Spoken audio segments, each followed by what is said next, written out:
Jackson. Beautiful. Hey. It's Ron Jackson here.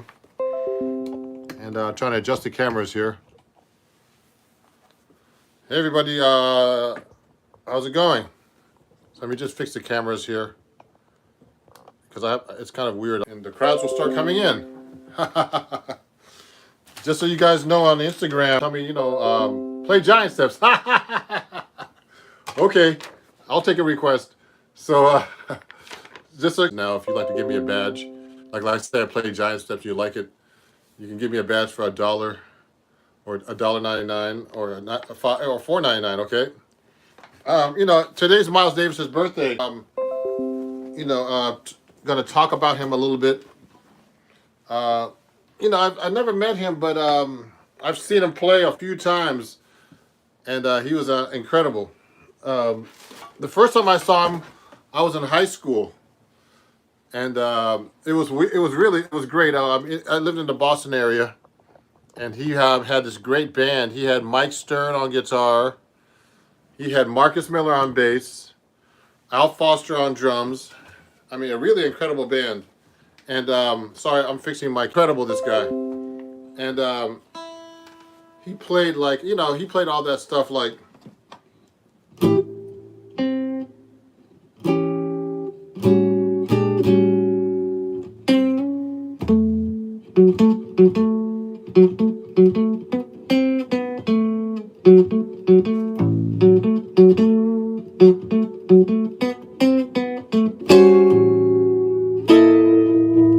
It was really a great band, man. Al Foster was really kicking it, and it was funny because actually the warm-up band was Guess Who, out of all people, and too. So that was in the late '70s or something. And recently, about a year or two ago, I was at a gig, and in Manhattan, just a little gig with a singer and trumpet player. I was playing my 7-string guitar. And what happened was, I saw somebody in the crowd, and it was like a little bar, like a bar, like a real dark bar, where, there's little rooms with little curtains and stuff. And I see this guy hang out with some friends, and I said, this guy looks like Marcus Miller. And guess who? Wow. He said, wow, man.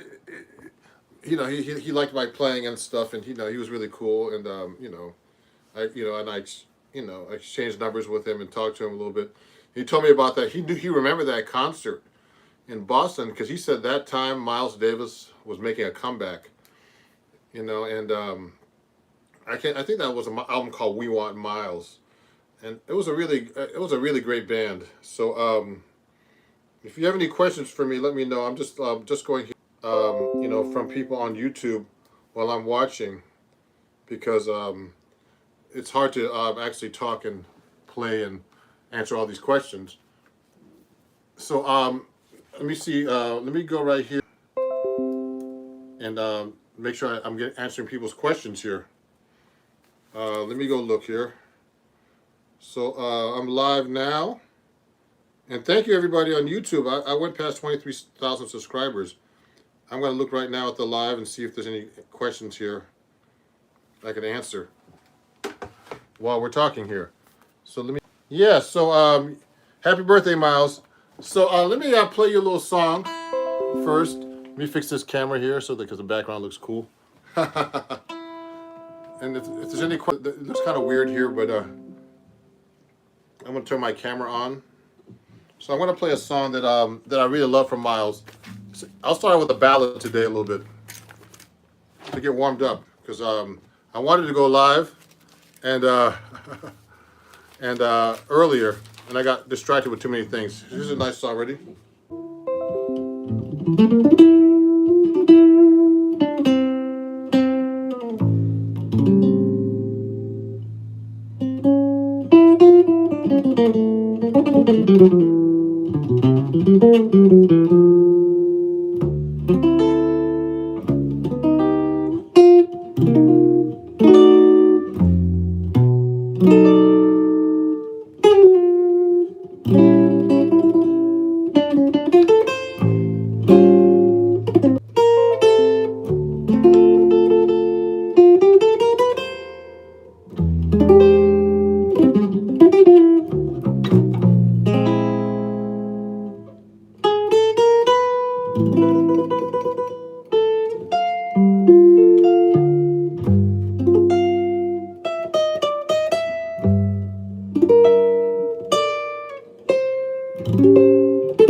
Okay, everybody, that's a great song.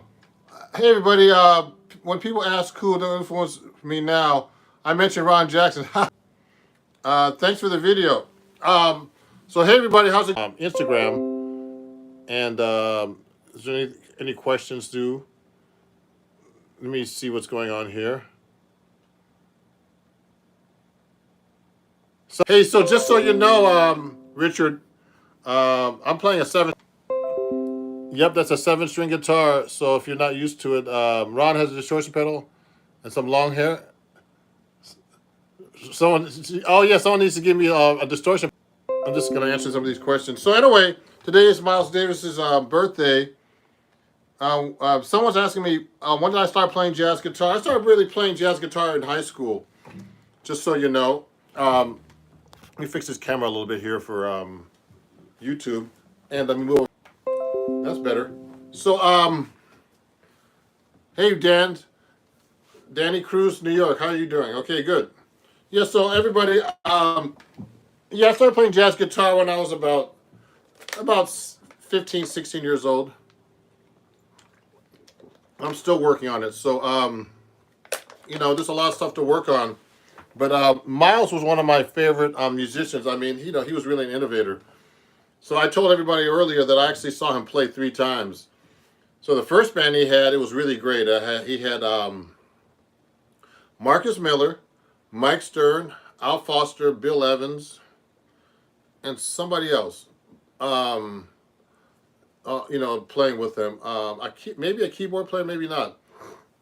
And a Pat Metheny was a warm-up band, so it was a really great gig. So, and I told you earlier that I met Marcus Miller. And he told me that he was making a comeback, and you know, he really was incredible. And he put his head back and turned his back to the audience. That was his personality. I mean, you know, he was like a really incredible dude. So, yeah, so if you have any questions about him, I mean, you know, it was kind of funny. Hey, oh yeah, someone's asking some questions here about my amp. Oh, Dario, I heard your music. Sounds good on guitar. Would you play a Strat through a Hendrickson amp? You could play a Strat through a Hendrickson amp. You know, it's more of like a thing I love. So for people, I actually in Hendrickson, what you call Hendrickson makes these great amps, and if you want to get one of them, I'm just letting people know this because sometimes I forget to tell them. You can go to Hendrickson.com and get an amp off from Jackson. Okay, so you can just go up there and pick one up. You can share this code to everybody. This is a code that doesn't expire. If they get to a third-party website, they cancel my code. So this is for the oh, sorry, that's backwards for you guys. Sorry about that. So if you want to get my amp, it's for Instagram. It's because it's backwards on Instagram. Otherwise, it's Ron Jackson like this. Okay, you can use my code and save 5% on HendersonAmps.com. They're not cheap amps, so that's why you save a lot of money just using my code. Okay, so I'd like to play another song. What is my favorite Miles Davis composition? Ooh, let me see.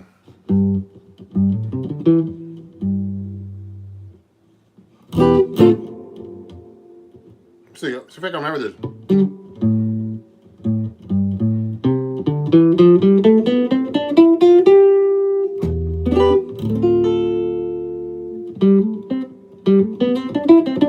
That's the one.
Oh, right. Does anybody know that song?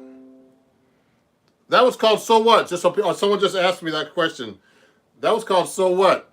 That's a really great Miles Davis song. Let me see what's going on here on Instagram. Oh yeah, thank you everybody for watching. 7-string guitar from Brazil playing a show Corino, of course. That's a great question. That's seven beds. Yes, of course I have. I love seven-string guitar from Brazil. So anyway, guys. So I'm just celebrating Miles Davis's birthday today, and if you have any questions, please let me know. And that was Miles Davis's song called. Let me play a little blues that he does. This is another great Miles Davis song. These are my best. I'm getting warmed up here. Hope to become as good as you one day. I'm a fellow jazz guitarist. Pleased to meet you, Luke Artist. And everybody on Instagram, thank you for watching and supporting my channel. My Instagram page, and also here on YouTube. I'm just celebrating Miles Davis. I'm just going live just for fun. There's some songs I haven't played in a while from Miles Davis, and actually in general. So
all right.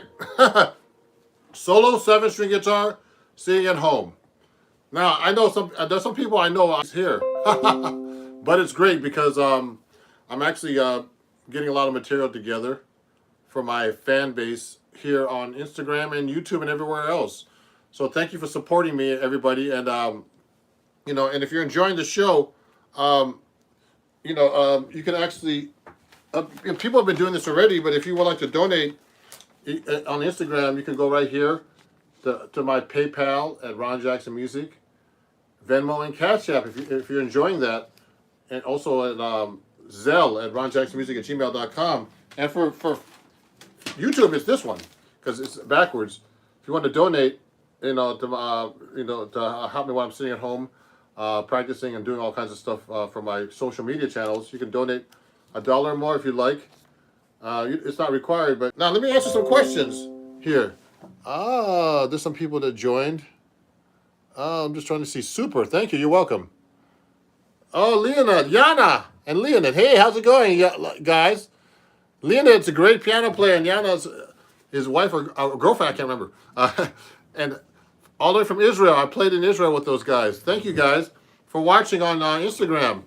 I'm just doing solo guitar stuff right now, but I hope to come back to Israel, Yana, and play with you guys.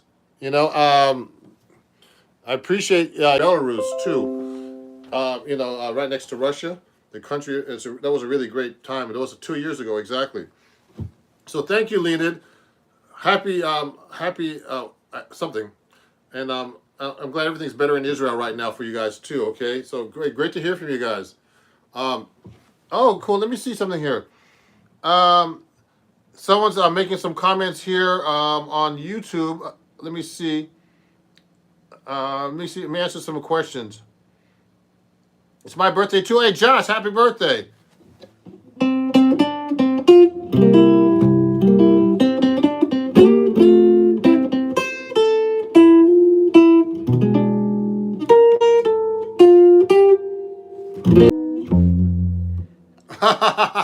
Happy birthday, Josh. On YouTube, Josh Weigel, I think. I can't say your name properly. So someone asked me my favorite Miles Davis composition. There's so many. Someone was asking, when did I start learning jazz? I was about, someone asked that question on YouTube, on Instagram, actually. I saw it was when I was about 16. So that song was called Freddie the Freeloader. And someone sang 7-string nice. Shout out to my cousin. That's your cousin? Wow. Oh, great. I mean, Miles Davis's legacy will always stay alive, everybody, just so you know. Someone mentioned that just now. Paul Scott mentioned that. And, yeah, so anyway, have you ever listened to Julian Lage? Oh, he's amazing, man. You should check him out. Of course I've heard of Julian Lage. Actually, he was like, I remember when he was like 13, someone was talking about Julian Lage. He was already a child prodigy. That means someone who can play like an adult when you're a kid. That's what child prodigy basically means. So he's a great guitar player, and and I write for Acoustic Guitar Magazine, so they've done some features about him there. And I have a book out on acoustic guitar. I mean, actually, it's on my website. If you want to go pick up one of my books at ronjacksonmusic.com. I actually have to ship one out today. Just go to my website. You'll get an autographed version of this book. This magazine also featured Julian Lage and a bunch of guitar players, but not on this book, actually. There's some other great guitar players on this book, too. It's a great book. I've sold many copies of this book to a lot of my fans on YouTube, TikTok, and Instagram. So thank you, everybody. You'll get an autographed copy. Let me continue. There's a few more songs I might want to play from Miles' story. So I saw him 3 times. The second time I saw him, they would call it. It's like near Nice and Cannes and all that stuff. And he had a great band then, man. That band had the late Bob Berg in it. I mean, he was really incredible, Bob Berg. And I knew him, too. He was a really nice guy. John Schofield, he was in that band. I think it might have been Vince Wilbur. I forget. This is John. This guy was talking about Vince Wilbur. I think it was Vince Wilbur on drums. And I can't remember who the bass player was. Oh, what's his name? Daryl Jones on bass. The guy who plays with the Rolling Stones. So that was a really great band too, man. And he had some great melodies and, great stuff happening, Miles Davis. And that was a really great gig, right in the middle, open air, out the French Riviera right over there. Well, actually the French coast. Yeah, the French Riviera, they call it. So it was really nice, man. Really great band. So that was the second time I saw him. I'll talk about the third time in a minute. Let me play another Miles Davis song. Hey, where do you get my book? Okay, sorry, guys. Someone's asking, do I have it here somewhere? And you can pick up my book. Let me see if I have a little thing to show you. Go to ronjacksonmusic.com. Someone's asking where our book is. Oh yeah, you can go here. ronjacksonmusic.com to pick up my book if you want this book. Okay, and I'll send you an autographed copy. So you can pick it up there if you like a copy of this book, okay? It's a great book. It's called Chords at Your Fingertips. So my lessons are like walking bass lines. I do a whole thing about walking bass lines. This is my lesson right here. No, there's 3 of my lessons though. And another thing is about harmonizing like Chet Atkins. And also I do this whole thing about chord melody, developing a chord melody into like one chord, you know, taking a melody and developing it into making it into a real chord melody piece. So it's a real acoustic guitar magazine who I write for. The first 2 articles of this year in Acoustic Guitar Magazine, 2 of my articles are in that book, in those magazines this year. Oh, cool. Oh, that bass player was Daryl Jones. So his first big gig, and then he does a lot of pop acts now. He does the Rolling Stones and on bass. I guess no. Who's the bass player that was in the Rolling Stones? I forget his name, but he actually replaced this bass player in the Rolling Stones. So he's really a great bass player. So whenever the Stones go on the road, which is not right now, he plays the bass, and he's been doing that for quite a while. So let me play a couple more songs that are Miles Davis, and I'm looking at the song list here. He did a lot from him. Is just posted this on Instagram yesterday. Is my version of Tuna.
All right, woo! That's some hard work, man.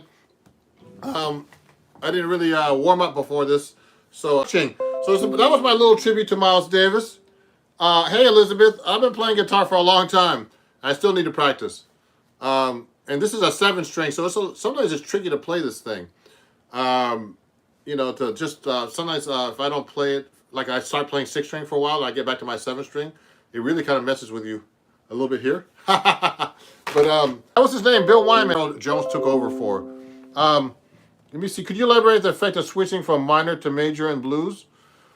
The effect of switching from minor to major in the blues. Here's a blues like this. So if I'm playing a minor blues in C minor,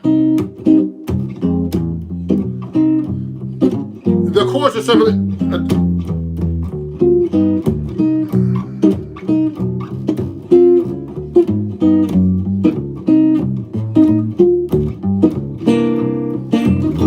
Major blues.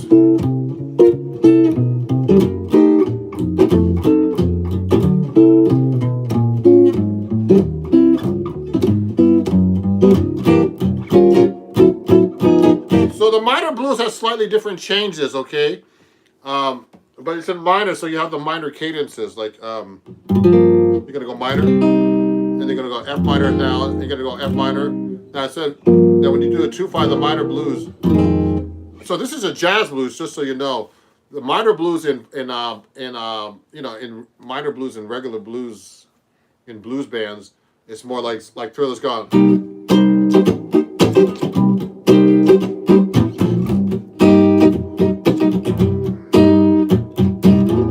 Thriller's Gone.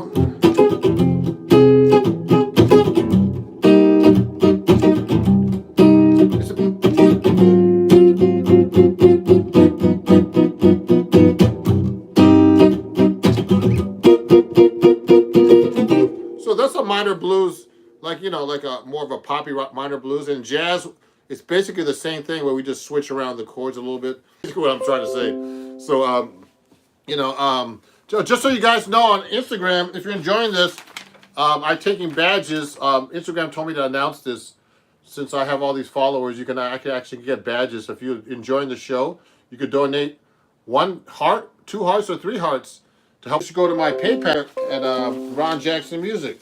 This is all for YouTube and for Instagram too. You can just do. So if you want my book, I have a book about chords that's on my website that you could buy, ronjacksonmusic.com.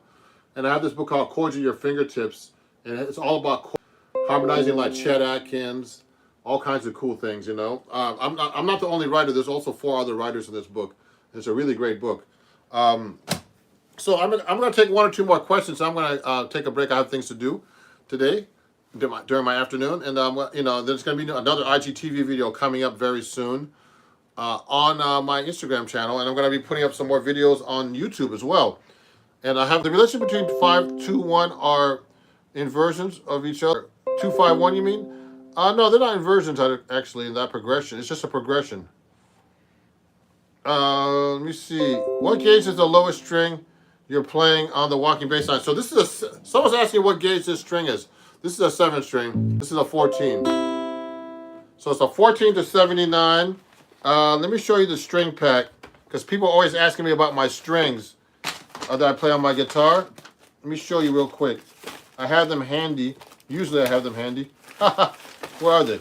So I can't. Oh yeah, here's the strings right here. This is what I use for my guitar strings. You can find this on my Amazon store, everybody. Labella Strings. Go to amazon.com/shop/Ron Jackson Music. I'll show you the thing right now. And these are the type of strings I use.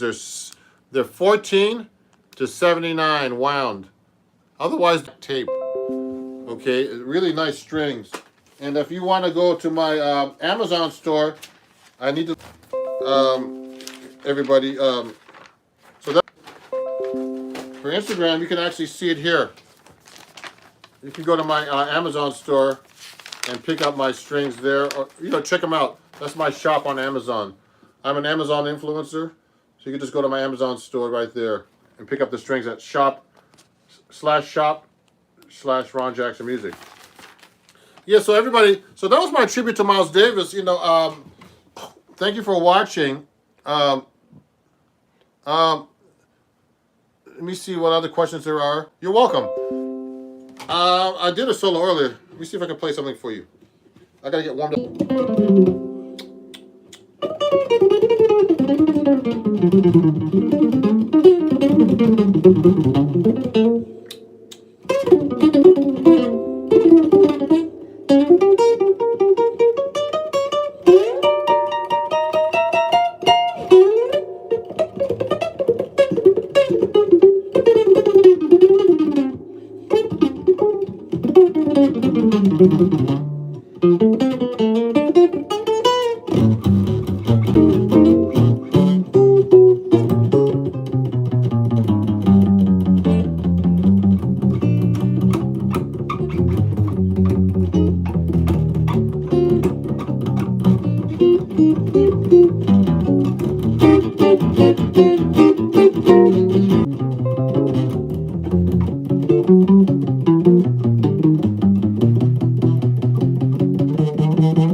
Okay, everybody, thank you for watching, and I'll see you guys soon. And what was I gonna say?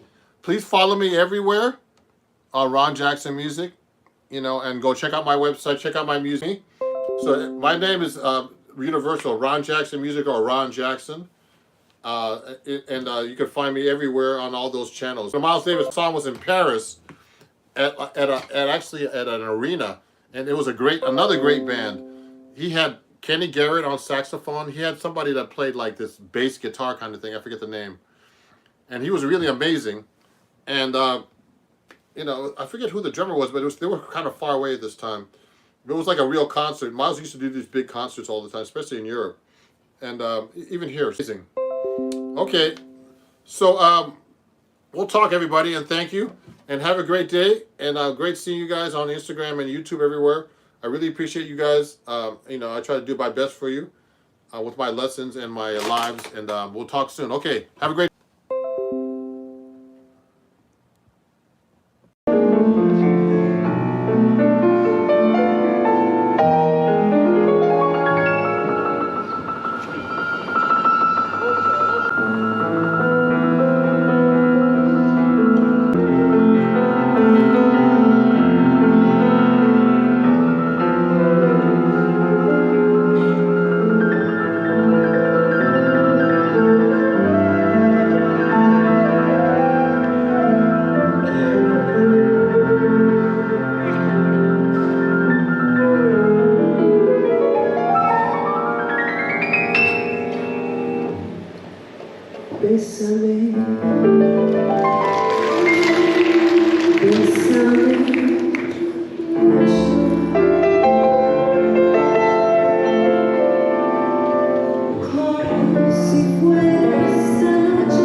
Composition of mine called From Dusk to Dawn. I'll start off.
I need a coffee after that one. Let's give a big hand again for Coca-Cola and a hand over. This is Corey Rouse on the drum. And I'm Ron Jackson. It's Ron Jackson, and just so you know, I got a new guitar. Send me a chat if you have any questions, my Patreon friends. And right now, rhythm and using a metronome particularly. Oh, hey, Michelle. How you watching? I'd like to thank D'Angelico. Let me fix this a little bit. I don't know. I got to move this closer to make sure it doesn't look seamless. So let me move this over a little bit this way. And so let's get started here. It's with the Cutaway Throwback. It's a great guitar. Just I need to get it set up. It's the first time I'm actually playing it on anything. So if you have any questions so far, everybody on Patreon or my friends who are watching, please let me know.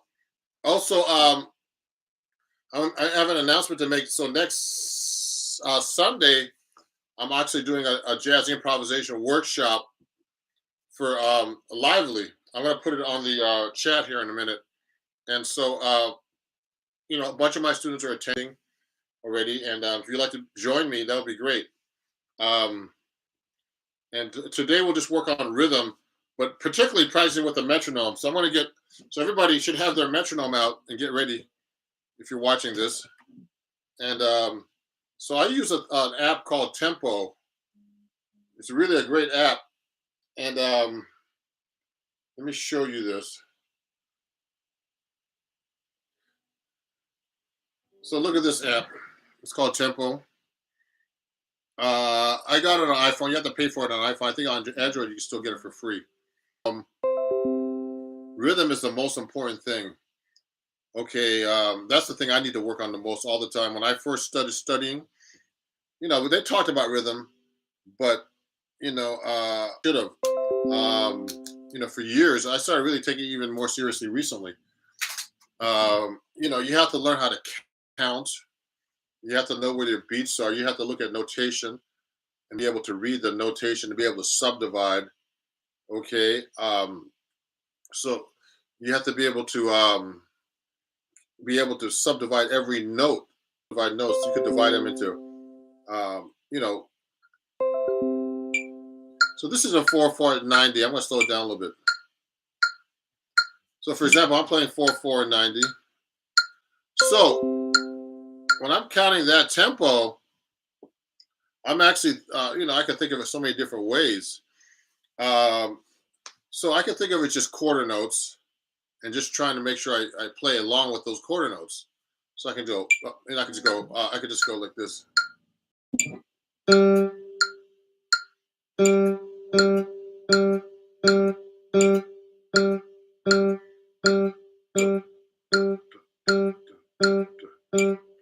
Etc. One thing I never thought about is you're just trying to hit each note and trying to hit it and trying to guess where the note is. One of the things I learned, I was studying with a drummer recently. I need to take some more lessons with him. I actually need to practice with his material. Is that when you're playing that note, when you're just playing quarter notes alone, there are so many ways to think about how to approach. If you have any questions, okay, on the live chat here, okay. Happy Saturday, Umir. It's Umir. Hey, say everybody to everybody. Umir is a great student of mine, private student. He comes to my place. We wear masks and everything. By the way, everybody, I'm fully vaccinated now, so I can talk to you. So anyway, watch this. So when I'm actually playing with this, years ago, one of my great friends, he's a great flute player, plays on Broadway shows here in New York. He was at Berkeley with me, and he told me, look, Ron, one way you can play more accurately with a click is to be able to subdivide each note. So when I'm playing each note, I can go like this.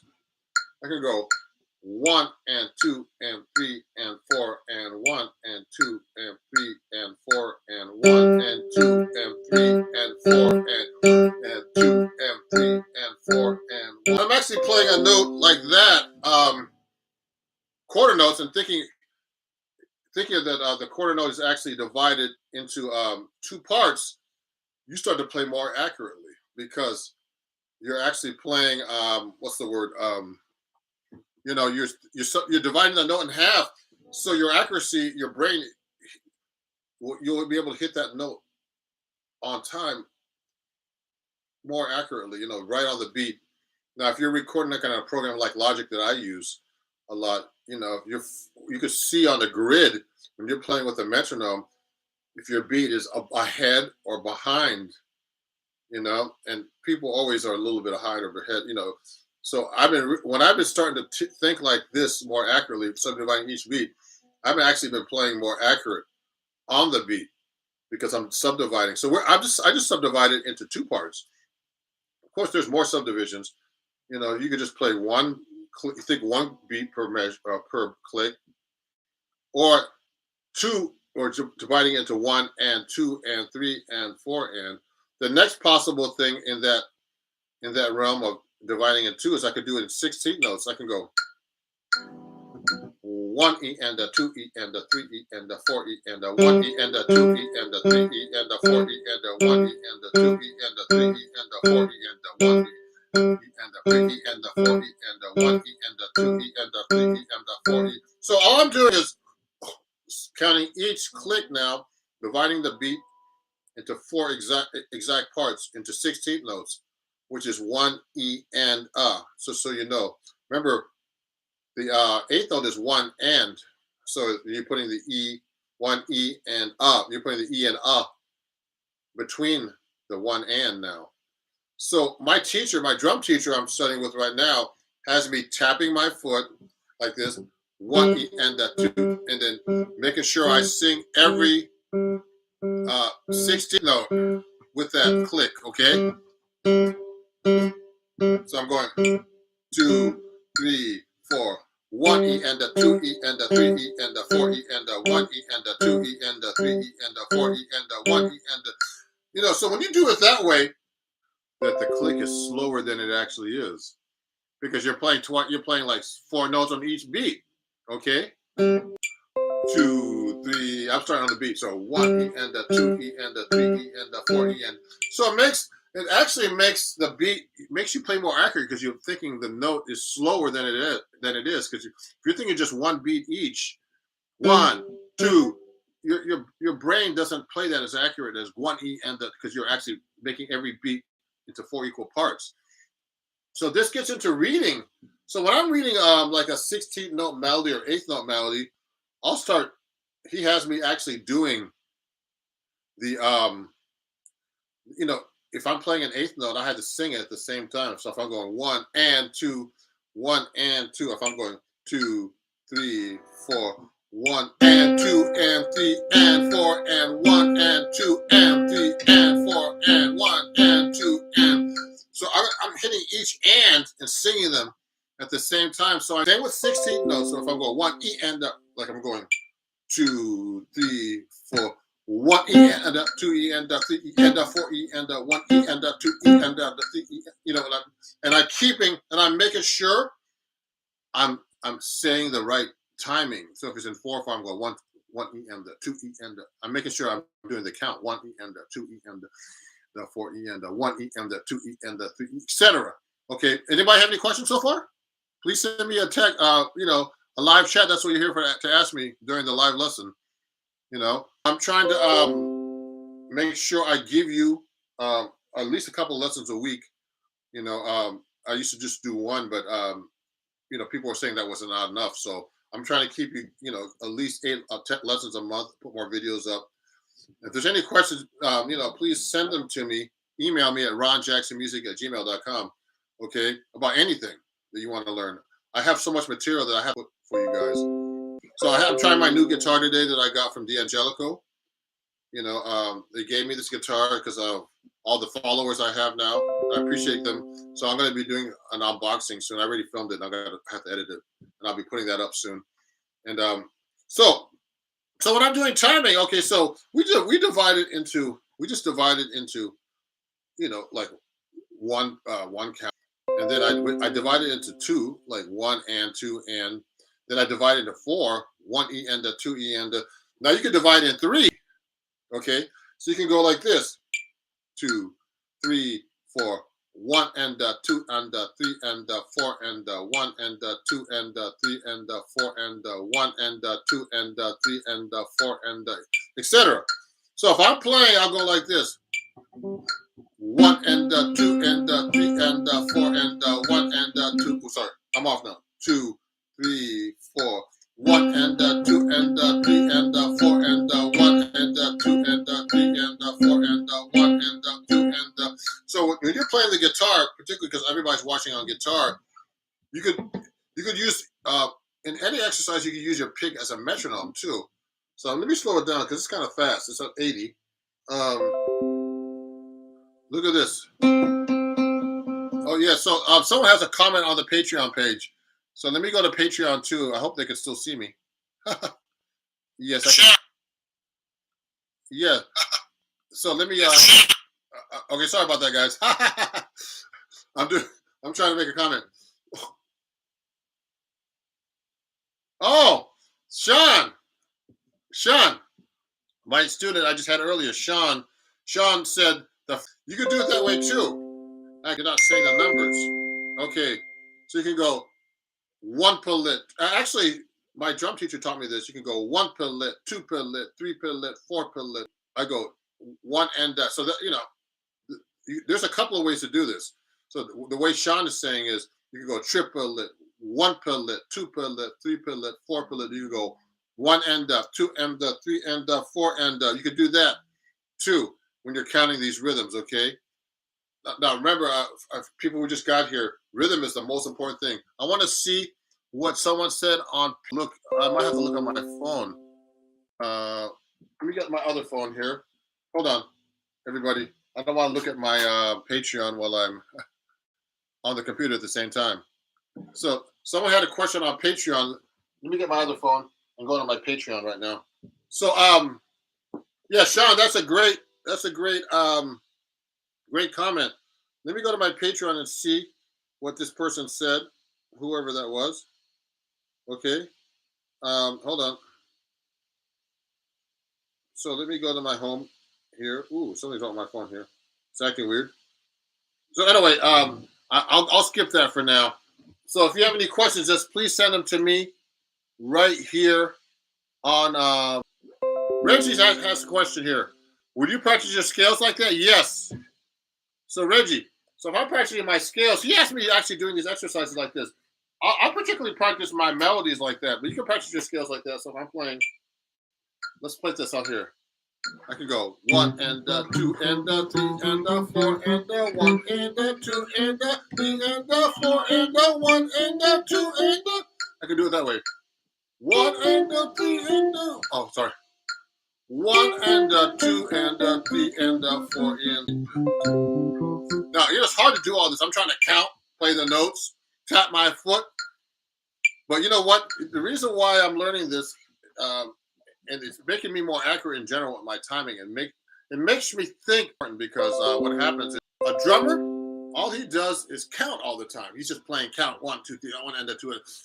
He has no rhythm or harmony. I mean, he has no harmony. Excuse me. He has no harmony or melodic instrument to play.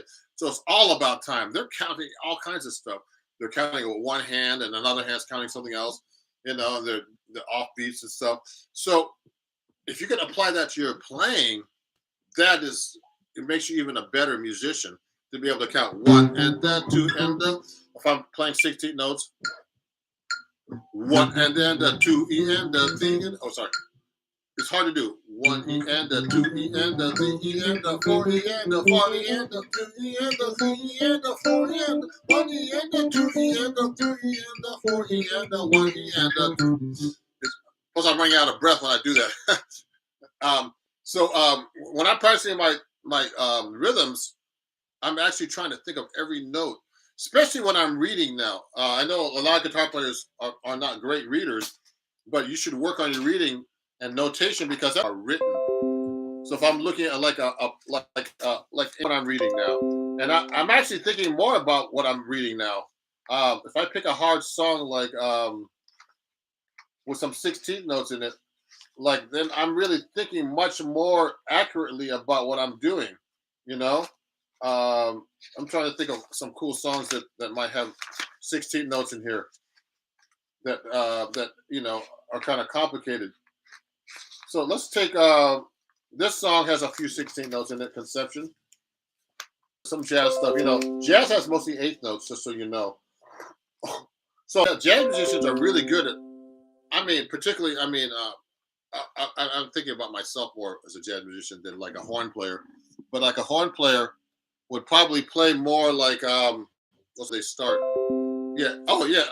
And you mean it's just it's a jazz tune, but it doesn't have that many rhythmically. It doesn't have that many notes in it, rhythmic wise. Let me see. Let me pull that out for him. Air Agen. Do I have it in this book? I know the song.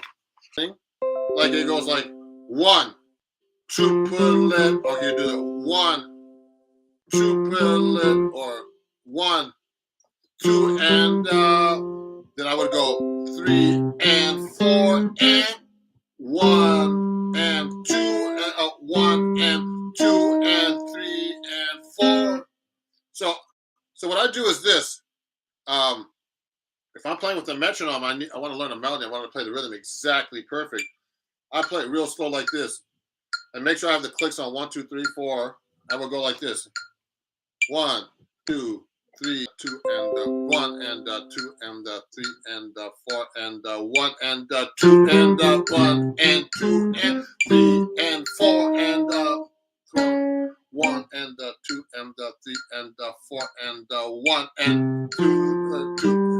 It's so hard to 1 and 4 and 1 and 2 and 3, 4 and 1 and 2 and 3 and 4 and 1 and 2.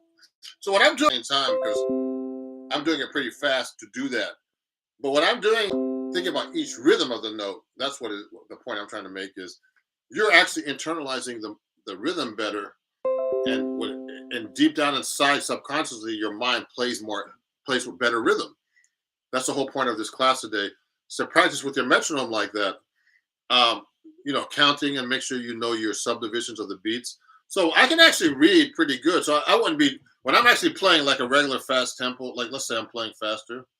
Let's put this up to like 90. I'm not playing that fast. I'm gonna put it at 100. 2, 3, 4, 1. 1.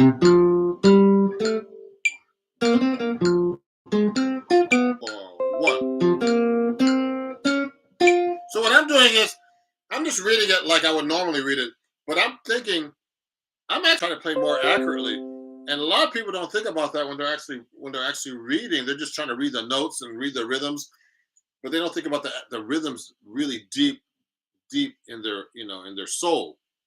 Like now I'm looking at music a different way when I'm counting. So when I'm just reading, I'll just read, but I'm subconsciously I'm thinking more about the timing to each note, like the accuracy of each note, and also the deep rhythm of each note. Because like a whole note, someone asked, my drum teacher asked me, "What's a whole note?" I say, "Well, whole note's 4 beats." But what is a whole note too? It's 4 quarter notes tied together, for example. Okay, so when you think of it that way, it's like instead of going 2, 3, 4, 1, 2, 3, 4, 1, 2, 3. I'm thinking of the whole note as 4 quarter notes. Your mind thinks differently, that it's actually 4 quarter notes tied together, or it could be 8 notes tied together, or 16 notes. I've been checking out drummers. I think musicians should do that. I mean, I've been checking out the drummer Vinny Caliuta, because he's a big, I never knew how much a monster this guy is. He plays everywhere. He played with Frank Zappa in the beginning, and and he mentioned the same thing. When he's a drummer, he counts everything, and all kinds of things that goes in his mind, odd meters. I mean, but everything is mathematical and it's logical. That's mathematical. It's nothing like some kind of weird rocket science where you think that oh he's playing some weird stuff with the time. No, it's all counted actually. So if you want to get deeply into rhythm, I think you should study with a drum teacher and check out drummers. So a couple more topics. I'm doing a short live lesson today, but um, one thing I like to do is like so this metronome. You should practice in odd meters, which I need to practice more in too. I mean, we shouldn't get to odd meters too much today, but so this metronome, I don't know if you can see this, but it can go into like 3/8, 6/8, 9/8, 12/8, 5/8, 3+2, or 5/8, 2+3. I mean, all kinds of stuff, just all kinds of stuff. But another thing you should practice when you're playing jazz is actually just play on one, like half notes. Let me show you. So I'm gonna. I have to turn my phone down because I'm just trying to see who's texting me, just in case there's a problem going live with people here. I had that problem before. Yeah. So hold on. Let me turn this down a little bit. If I'm playing, I like to change my metronome to like 1/4. So it's just click click. No. So I like to practice with my metronome on 2 and 4 when I'm doing jazz, particularly. So when I'm counting, this is another way to practice with the metronome too, just so you know.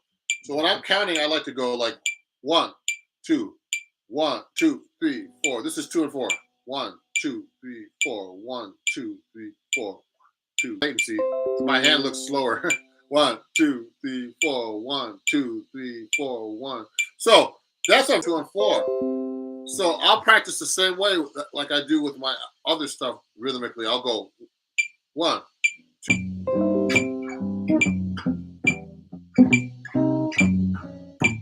Yeah, I'm playing it. Now you notice I'm playing like a bass line. Now the reason why I do 2 and 4. If there's any questions, please. Reggie just sent one question. Hi-hat does this. The drummer does. The hi-hat. The drummer plays a hi-hat like 1, 2, 3, 4. 1, 2, 3. 1, 2, 3, 4. So they hit the 2 and 4 just like that. Okay, and the bass player emphasizes that too. He'll go 1, 2, 3, 4. 1, 2, 3. I'm kind of exaggerating.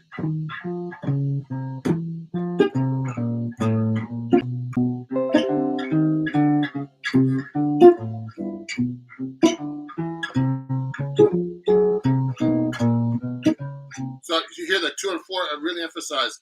So that's a very common way to practice with your metronome is to emphasize 2 and 4. So let me put that on for a second so you get an idea. 1, 2, 2.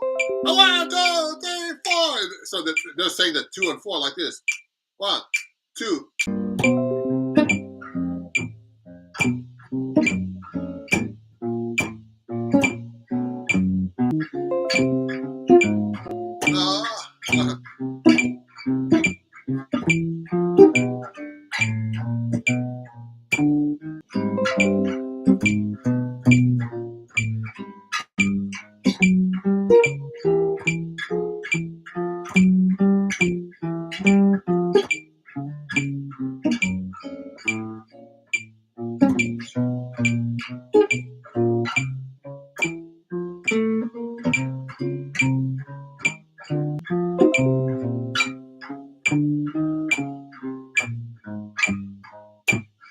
So you know what I'm doing too?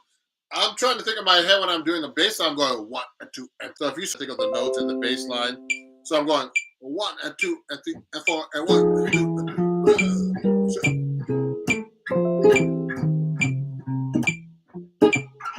I'm going 1 and 2 and 3 and 4 and 1 and 2 and 3 and 4 and 1 and 2 and 3 and 4 and 1 and 2 and 3.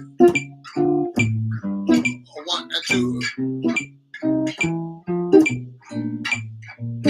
Oh, so 1, 2, 1 and 2 and 3 and 4 and 1 and 2 and 3 and 4 and 1 and 2 and 3 and 4 and 1 and 2 and 3. 2, 3 and 4 and 1. 4 and 1 and 2 and 3 and 4 and 1 and 2 and 3 and 4 and 1. So you notice too, we talked about the rhythms like 1, 1 and 2. What I'm doing too, I'm making these into swing eighth notes. I forgot to talk about that. So there's straight eighth notes and then 8/16 notes. So you can go like this with the 8th note, like this: 1, 2, 3, 4, 1 and 2 and 3 and 4 and 1 and 2 and 3.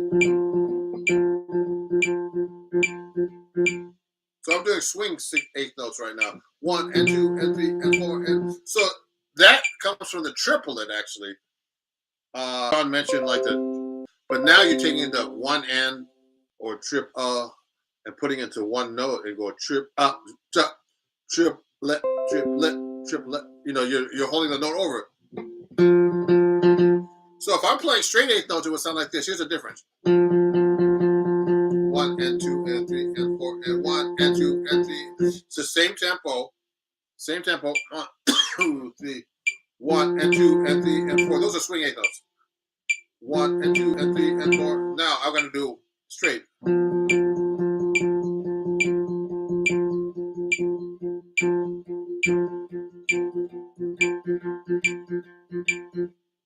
Okay, someone has a question. For newer musicians, what do you advise for someone just starting to play with others in terms of concentrating on downbeats with other instruments playing right next? And it's really so the best way to lock in with other band members is to actually listen to them more than yourself. I tell my students all this time, tell this to them all the time. You have to be able to lock in to other musicians. So when I'm actually playing, let's say I'm playing with the bass player and he's going, and I'm playing the chords. So what I'll do,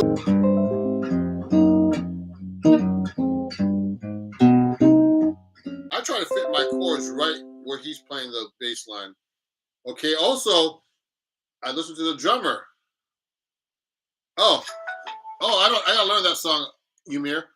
I gotta learn a million songs actually. But well, anyway, Ymir said that sounds like Jen. I gotta learn that one. Jen Krishna. Who's that by? Send me that, Ymir. Send me who the composer for that is. I'm gonna take a screenshot of the live lesson at the end. But yeah, so when you're playing in a band, I learned this from Rufus Reed, the bass player who lives right here in Joe Henderson. Thank you. He told me that's one of his things that he teaches. Like when you're a band, you got to think of it like a pie. I'm hungry now. I want pie. I'm just kidding. So let's say you're playing in a band. You're in a pie. You have the piano, bass, drums, and guitar. So you got to think of yourself as one quarter of a part of that pie, but your focus is around the whole band actually. So when I'm in a band, I listen to everybody else more than myself actually. Because what happens is when you listen to yourself, you actually lock in better in many ways, not only with timing, but with like harmony, caller response, everything that has to do with playing in a band. So I'm doing everything in that fashion when I'm actually doing when I'm in a band.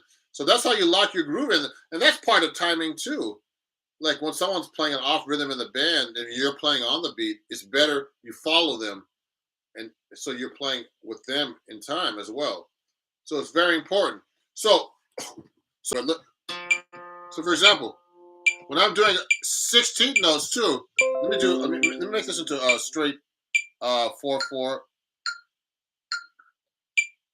So if I'm doing 16 notes,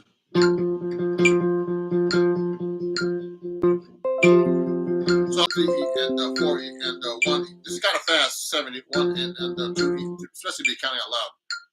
1E and 2E and so those are straight 16 notes. But what I like to do, in a lot of funk and rap music, they do swing 16 notes. So it's like this. 1E and 2E and 3E and 4E and 1E and 2E and 3E and 4E and 1. Hear the difference? Straight. So they're like 8 notes, swing 8 notes, but put into 16 note context. So rap is a lot of swing 16 to 8 notes, actually. Let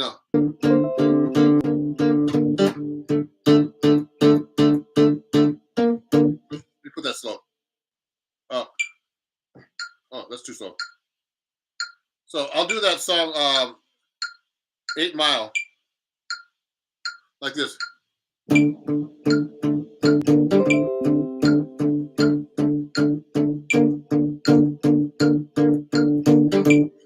I'm doing is I'll swing at that.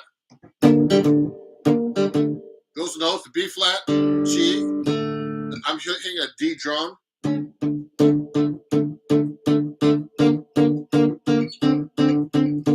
That's a great example. A lot of rap music is actually from jazz. The swing aspect of it, even the rapping and the syllables they use is like scatting in jazz. Now, if you hear a rap guy go,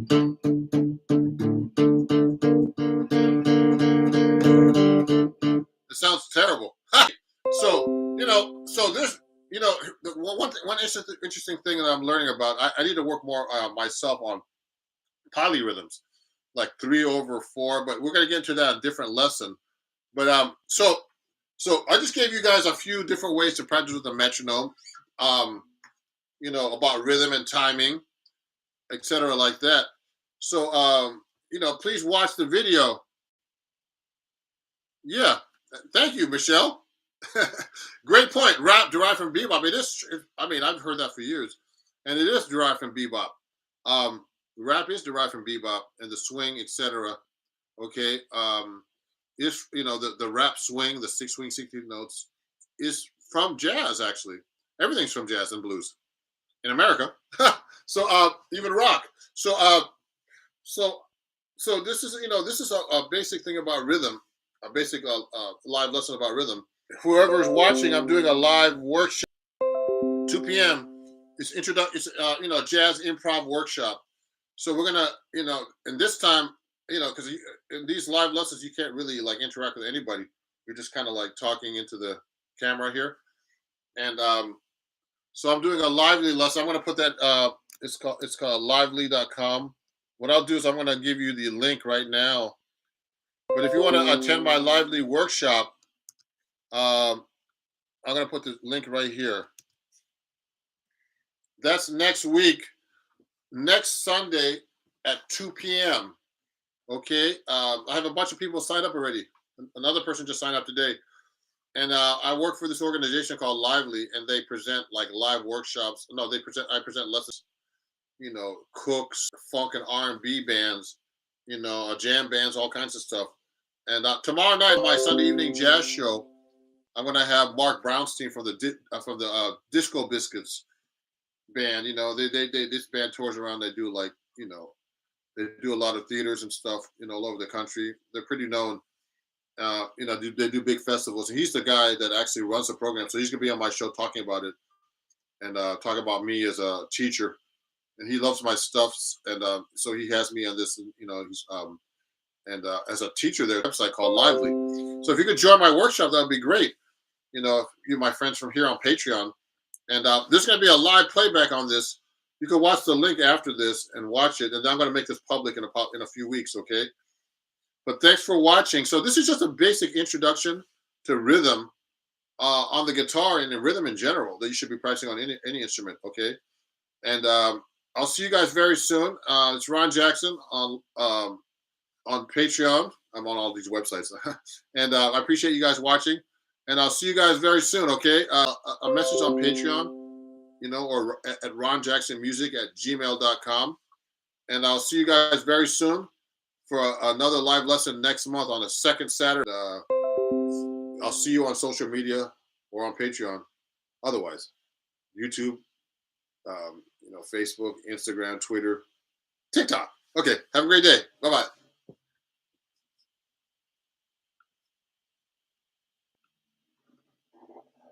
Today I'm going to talk about practicing things that you don't know.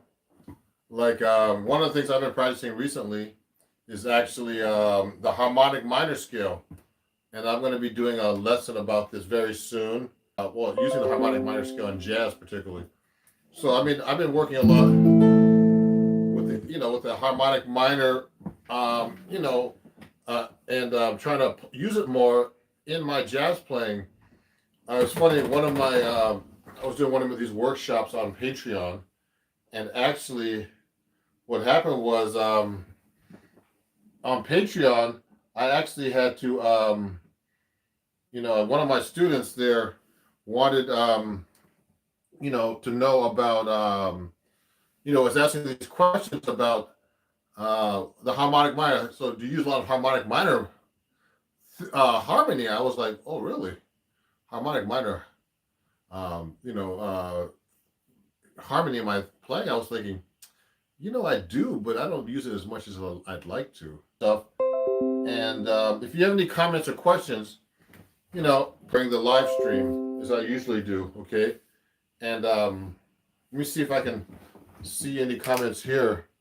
You can ask about my new guitar here, which is my new D'Angelico XL1, where I just actually got this from D'Angelico. I'm a D'Angelico ambassador now. And basically that means I promote the guitars. And hey, hello, Jose. How are you? So you know what? I like to use the harmonic minor scale.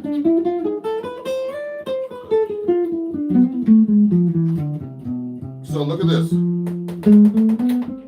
I'm going to keep A harmonic minor.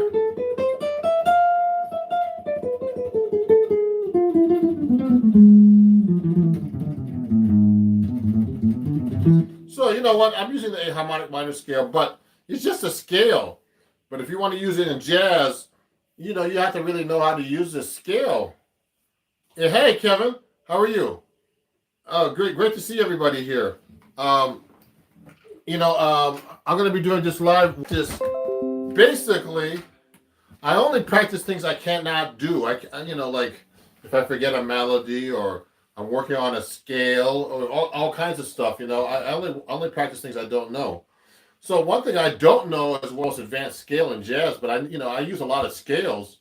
I know them, and of course the major ones, but the harmonic minor modes, I'm going to be doing a video, like a real lesson about it. But in general, I need to work on the harmonic. So if you guys have any questions, please send them to me. I see a bunch of what I wanted to say was I write for Acoustic Guitar magazine, and this magazine right here. And I actually did a whole lesson about harmonic and melodic minor and it was just mainly chords. I did some exercises and mixed up the harmonic and melodic minors, but only the harmony. So, the harmony is tricky on the harmonic minor. So if you start doing thirds, so I'm working on this as a practice thing. So I practice things I don't know. So if you have any questions about that, please send them to me. So I didn't know that, like the harmonic minor harmony as well as I like to. So you have to know the triads, so the harmonic minor scale is basically 1, 2, 3, flat 3, 4, 5, flat 7, natural 7. So it's actually A, B, C, D, E, F, G sharp.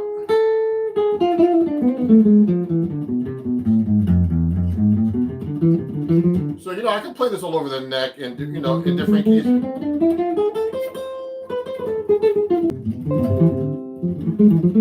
So, I practice that scale like that. But the thing is, the tricky part is actually, hey, Dario, oh, yeah, Dario, I always see you up here. How you doing? Not much. I'm trying to cook the guitar neck. So,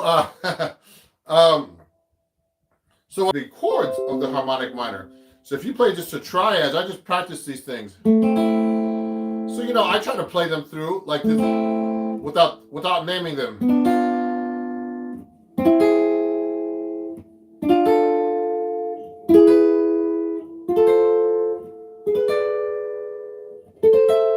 And play them down the scale. See that?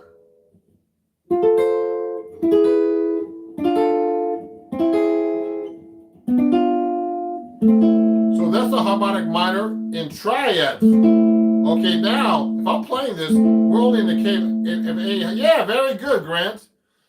Very good. So, yeah, you would go 1, 2, flat 3, 4, 5, 6, flat 6, 7. Okay? The thing is to know the harmony about this on these chords. So what I've been doing is I've been practicing these things I don't know as well as I should. I can play these over. I use this on my jazz playing a lot, but to get really deep into this, I have to really practice this stuff. So now, thank you, Palmer. What it is like now I try to name the triads. So it's A minor. Now it's B diminished. And then, now it's C augmented.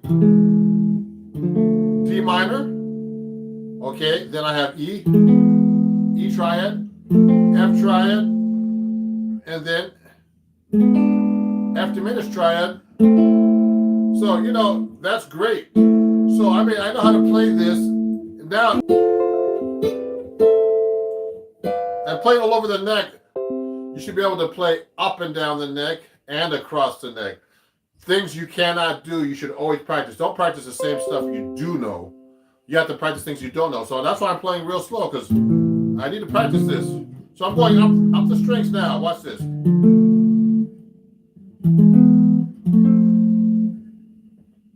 Watch this. I'm trying that this way. And then I'm going to try from here, maybe backwards. So let's go backwards.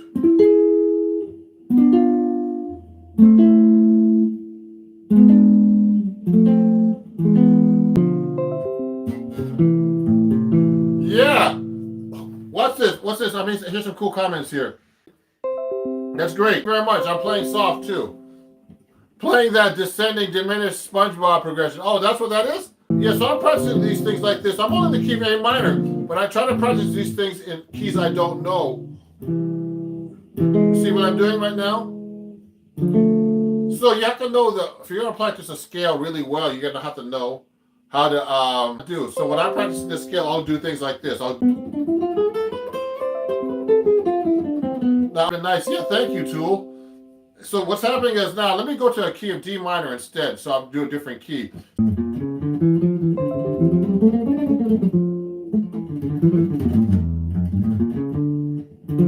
So what I'll do now, instead of playing up and down the scale, like a lot of guitar players just play up and down the scale. If you're like, for example, thirds now. I'm doing the harmonic minor because that's practicing something I don't know as well. I know how to play the harmonic while doing things you can't do. That's what you're supposed to do when you practice, is playing the scale in a deeper level. So I'm going to go up like the harmonic minor scale now in thirds.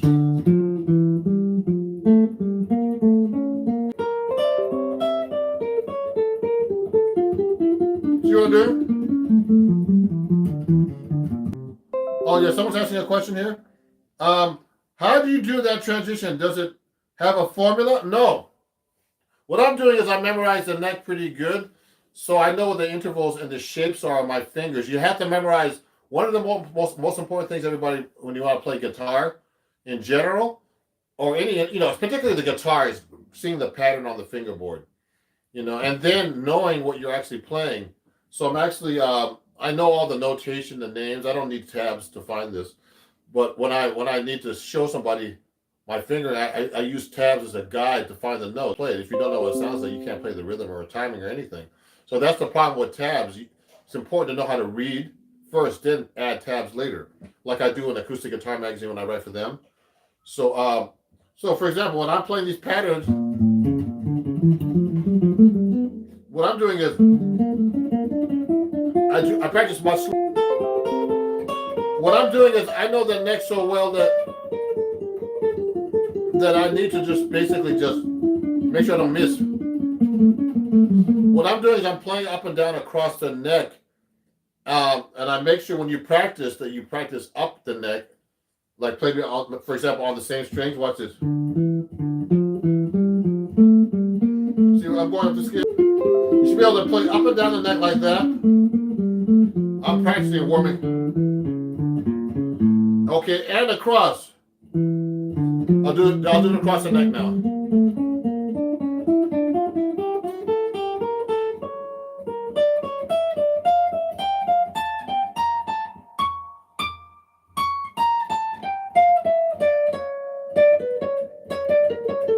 So I'm missing the note.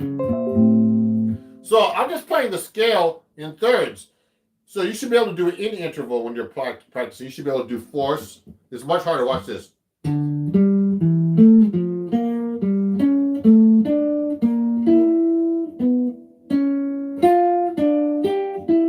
That's really weird.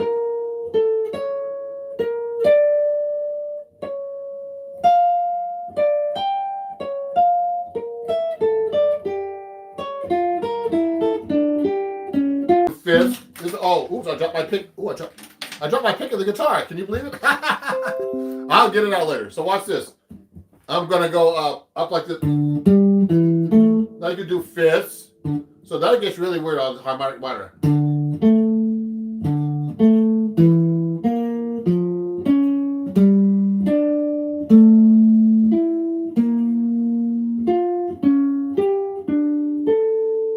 That's it. Now I'm going to E.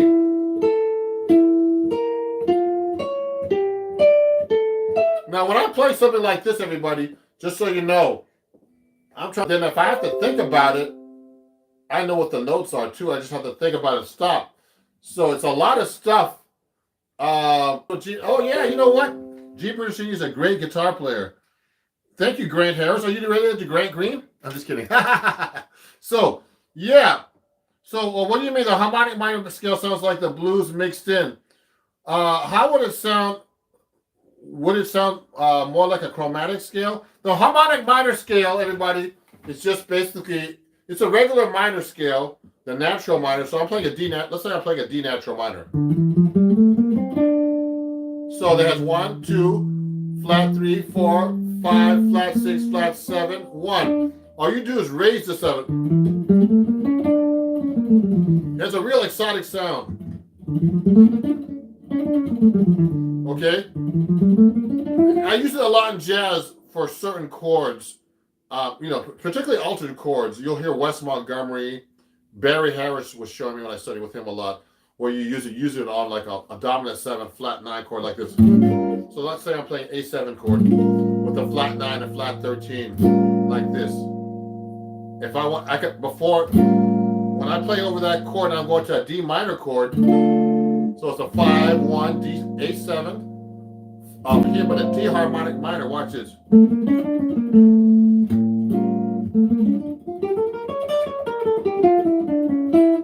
And resolve it to the D minor. You see, like this. Okay. So it has an exotic sound, but it's not bluesy. Just so you know, Palmer. It's more like it's more exotic sounding to me. Okay. Yeah, harmonic. Oh yeah, let me see. So Grant says there's some. I'm trying to see that new comment. Harmonic minor maintains a half step between the 7th and the tonic, which is a stronger resolution than a flat 7. Yeah, good, Grant.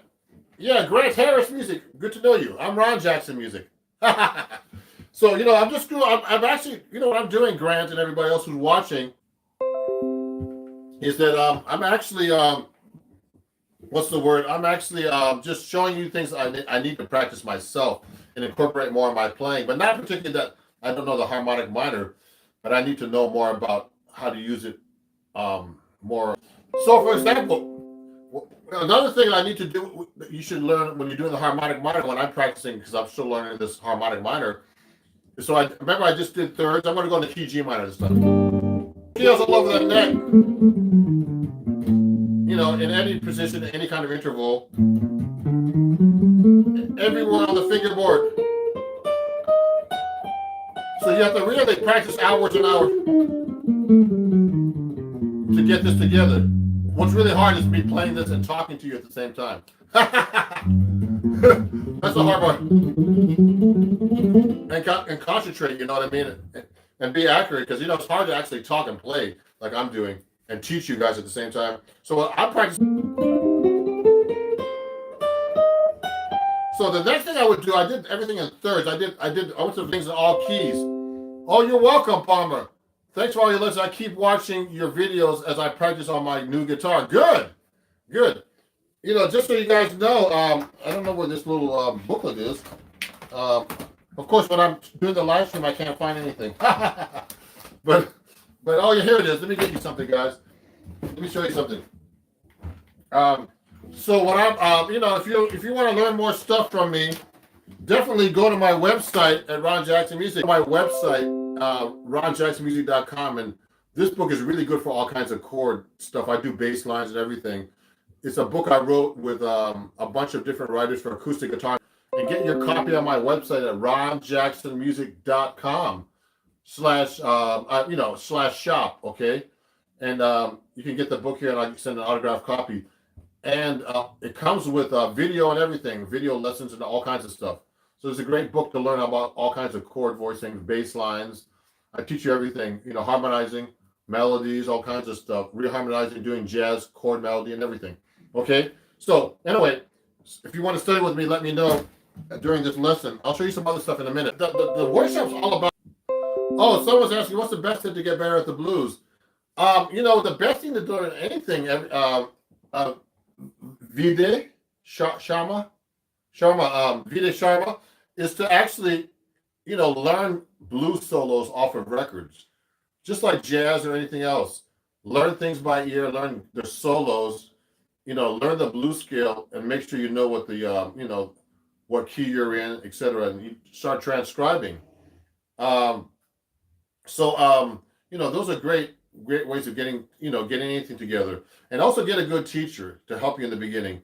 When I was a kid, I didn't have any help. So when I got to Berkeley, this may be a stupid question. What's the difference between a hollow body and solid body guitars? Hollow body guitars, you can't play them acoustically. I mean, solid bodies you can, because they're made out of solid wood. So if you play with no amp, there's no sound. And they're made out of solid block of wood. Hollow bodies like this is completely hollow in between. You see that? I can put my finger in here. It's like an acoustic guitar. And and this one's that I got from D'Angelico. And I can play this with no amp. You still can hear it. Watch. You can hear that pretty good.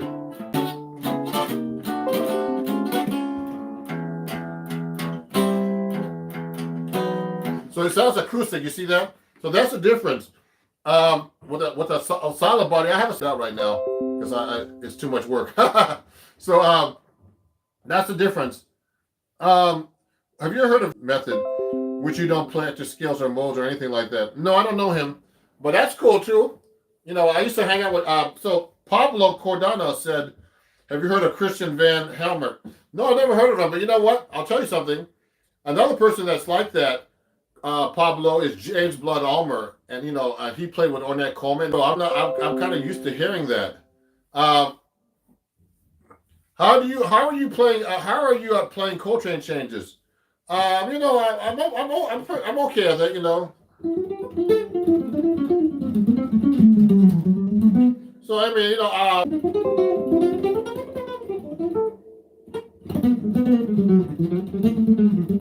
yeah. So I play Coltrane changes. Of course, I need to practice them more, like everybody else. So I mean, so I'm doing a bunch of Coltrane changes right now. So I use Coltrane reharmonizations in my soloing sometimes. So if I'm playing, let's say I'm playing an F, I'll go through the cycles of the Coltrane changes, and I use that in my solo. I'll go.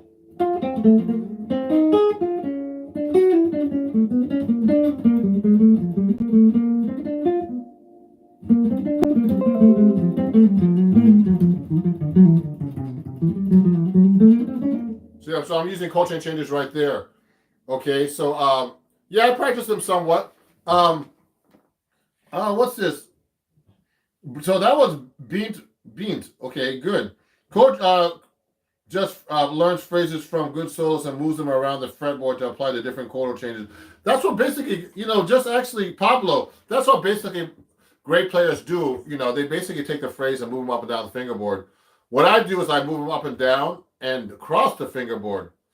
So just so you know, I studied with Pat Martino, and he had me doing these exercises like this. So you should be able to take a phrase. Let's take harmonic minor, for example. So if I go like this. So that phrase, this is G minor. I'm just going to 7. I'm going 7, 1, 2, flat 3. Now, your goal, one of the things you have to learn as a guitar player to master the guitar is to be able to take that phrase and play so many. See what I'm doing? Watch me.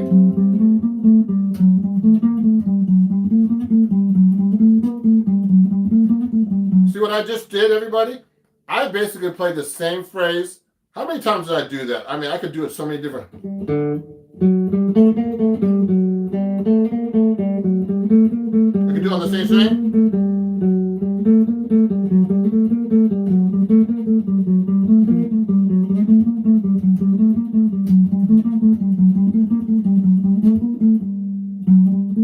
I can only get up to there now in that register. Then if I put it up an octave, you have to be able to do that too. So let me do it.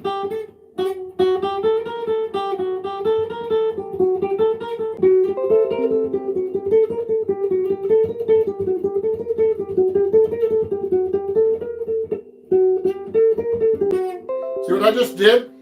So you have to be able to do that with any phrase though. So like you have to be able to find every possible fingering in the same register to really master the guitar neck. That's one thing to do. Hold on. Let me see some of these questions. Yeah, Pablo. The timbre changes, but it's not only the timbre that changes when you do these different phrases. It's also you really master the fingerboard when you practice this way. So if I'm practicing any kind of phrase like this, let's say let me see. So let's just take a more complicated phrase.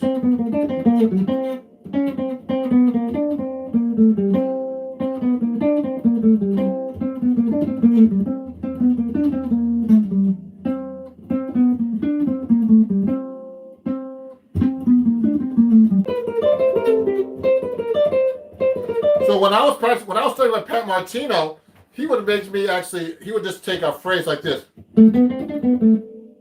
He would do that phrase, for example. That's a very common Pat Martino phrase.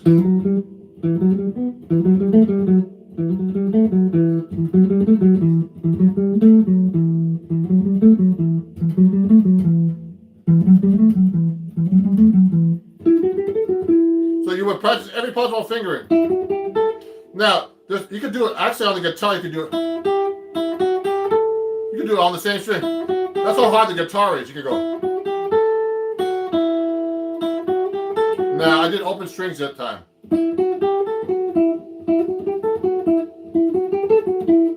I could do it on the same string.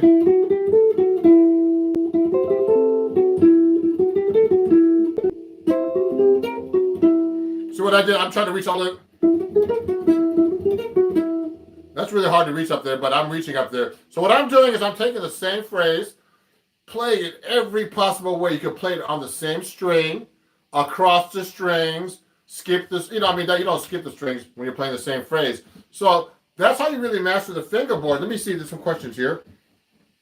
Ron, I'm a kind of a beginner to jazz, but I really want to learn more, mainly on Cantaloupe Island. I can play that a little bit.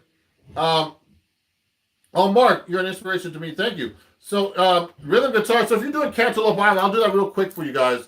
So that, if you want to learn like rhythm parts, listen to the original recordings of rhythm guitar. I've learned a lot of funk rhythm guitars, for example. So like Cantaloupe Island is like this. I think that's what Herbie does. But it's always good to go back and listen, or actually playing and then learn it. I think Herbie was doing this.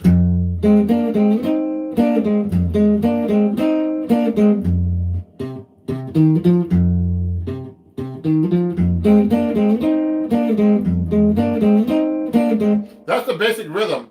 So that he's playing on the record, you can also go like this. There's all kinds of rhythms you can do. You got to make sure the rhythm matches the bass line. Now I don't quite remember if that bass line was actually that bass line. To change the.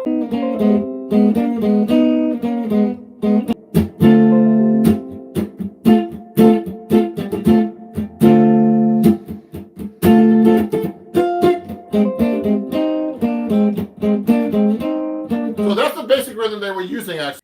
So this. Do you learn this by learning all the notes on the strings, all the frets by learning shapes regardless of knowing which, okay? So Pablo's asking, what I'm doing is, I know the notes of the guitar neck already. So when I'm doing these shapes, I'm learning the patterns. Something no one ever tells you. Whenever you're learning a song or anything, or even chords, they lock you into these fingerings. Let's say play a C chord like this. This is a really important thing to learn about.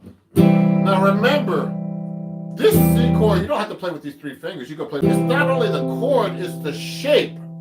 Okay, Alan Holdsworth, I wish I could have. You know, when he came to Berkeley years ago and gave lessons, and I was stupid enough not to take a lesson with him.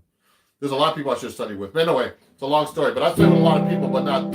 I would have loved to study with Alan Holdsworth. Okay, so here's the thing: when you're playing, it's not only the notes. You have to know the notes, but you have to know the shapes and patterns.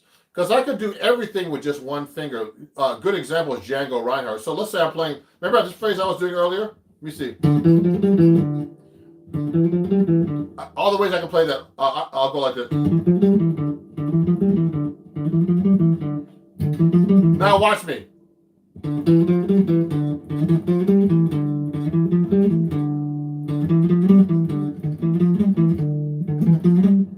I'm doing it one finger. From the patterns, your fingers don't matter eventually, because you're going to try to find it when you're actually playing. So I can use my 4th finger. See, I can jump around. Finger, but anyway, you get the point. So your fingers don't matter. I know the names of the notes, of course. I mean, you know, to know the names of the fingerboard, notes on the fingerboard is tricky. B flat, B flat, E flat, A flat. Or it could be A flat or G sharp. There's you have to learn the basics of the guitar. So when I'm actually playing and I'm going up the neck, when I can read pretty good the notation above the 12th fret. It gets kind of weird when you get past the 3rd ledger line above the staff. But you should know where the notes are on the guitar. If I'm up here, I know that's a B flat. I know it's a C. That's a D. So you see that? You should be able to find the note. See what I'm doing? You should know the neck that around the neck without getting lost like that, everybody. I mean, so your fingering is, there's no time to even think when you're actually executing. You just have to play. You know, I don't even think Django Reinhardt knew how to read. They knew how to play. And the most important thing is not knowing how to read, it's knowing how to. And it's really important to know where your notes are. And the fingerings don't matter at the end. It's your timing, your feel, finding the notes. Let me see. Oh, wow, there's so much stuff here. Yeah, I would love to send any software to score guitar parts over every song. You know what? I use Sibelius.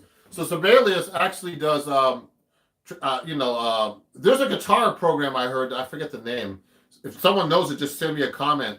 There's a guitar program that scores. But I've been using Sibelius because I don't only score for guitar. I score for all instruments. You know, saxophone, guitars, pianos, basses, everything, drums.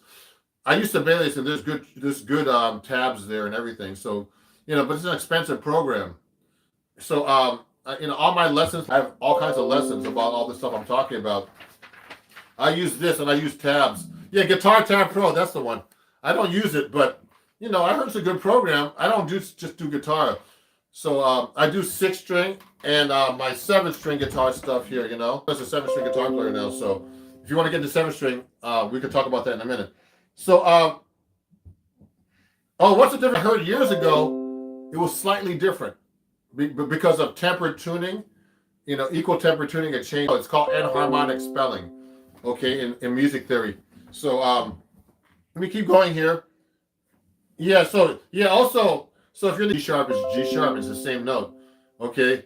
Let me see. Do you think sight reading, everybody? This is the thing guitar players are terrible at. You know what? I don't want to joke about it, but it's really true. When you put what's the joke that I put on my I put it on my TikTok and my Instagram reels. How do you stop a guitar player from reading?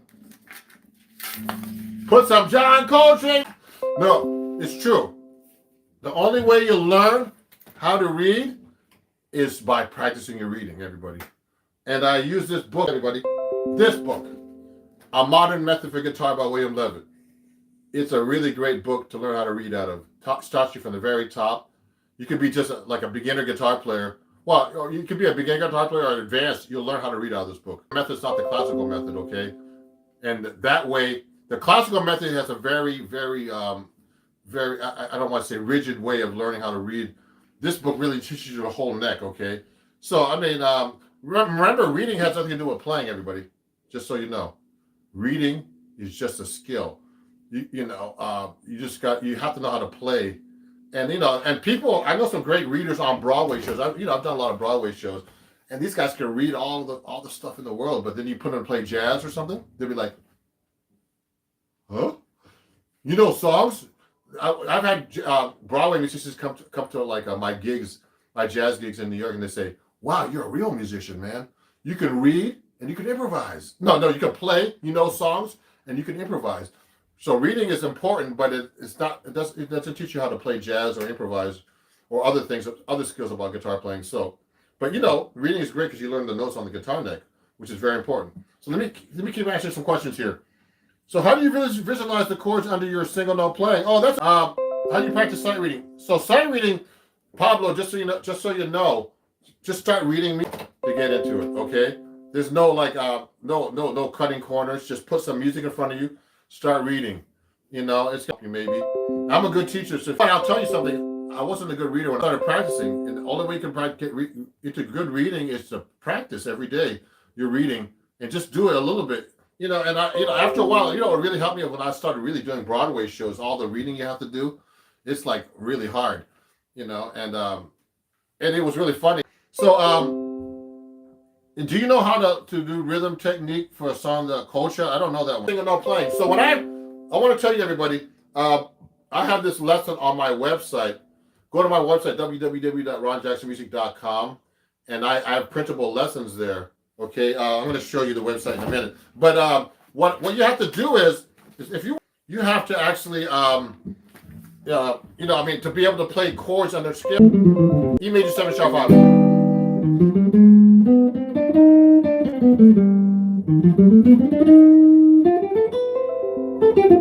Play the on top of it. That's how you practice your chords. So when I'm actually improvising, I'll go.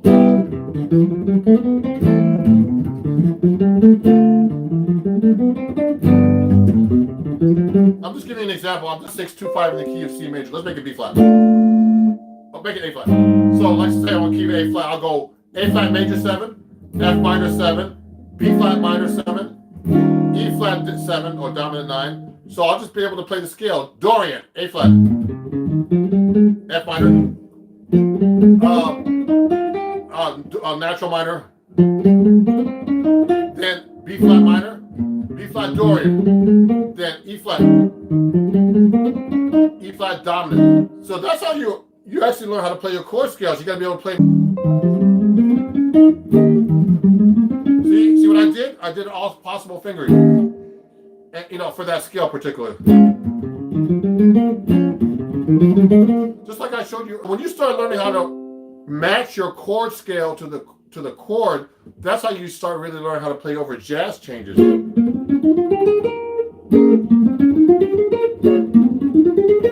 So right now I'm just practicing for you guys. That's how I would do it. Okay. So this is all about practicing things you don't know, but I know how to do that. So there's things I don't know, so I try to practice those things I don't know. So I have these kind of lessons on my website. If you go to my website right here, ronjacksonmusic.com. Let me show you. Oh, I have it here. Oh, I don't have it right here. It's okay. If you want to go to www.patreon.com/ronjacksonmusic, and you can get lessons there for $3 or less and become a patron at the same time. Help support me and my channel and everything I'm doing as a musician. Okay. And also on another announcement, I don't have it tonight. I'm playing a gig in New Jersey Friday. My first live performance as a leader in about a year, more than a year. It's going to be at what's it called? Oh yeah, Brothers Smokehouse in what town? In Ramsey, New Jersey. Brothers Smokehouse in Ramsey, New Jersey. I'm playing my own first gig this Friday. If you're in New Jersey, New York City, and bassists, and me on 7-string guitar. So come by this Friday. So I'm just gonna make that announcement. You're gonna see me announce this on YouTube tomorrow. So here's some other questions. Hey, from Indonesia. Melody lines in pop music are typically harmonized in thirds. Are there any other intervals you think that are sounding good for harmonic lines? So I use thirds a lot. Watch this. So let's say I play a scale. Let's go to key of G flat.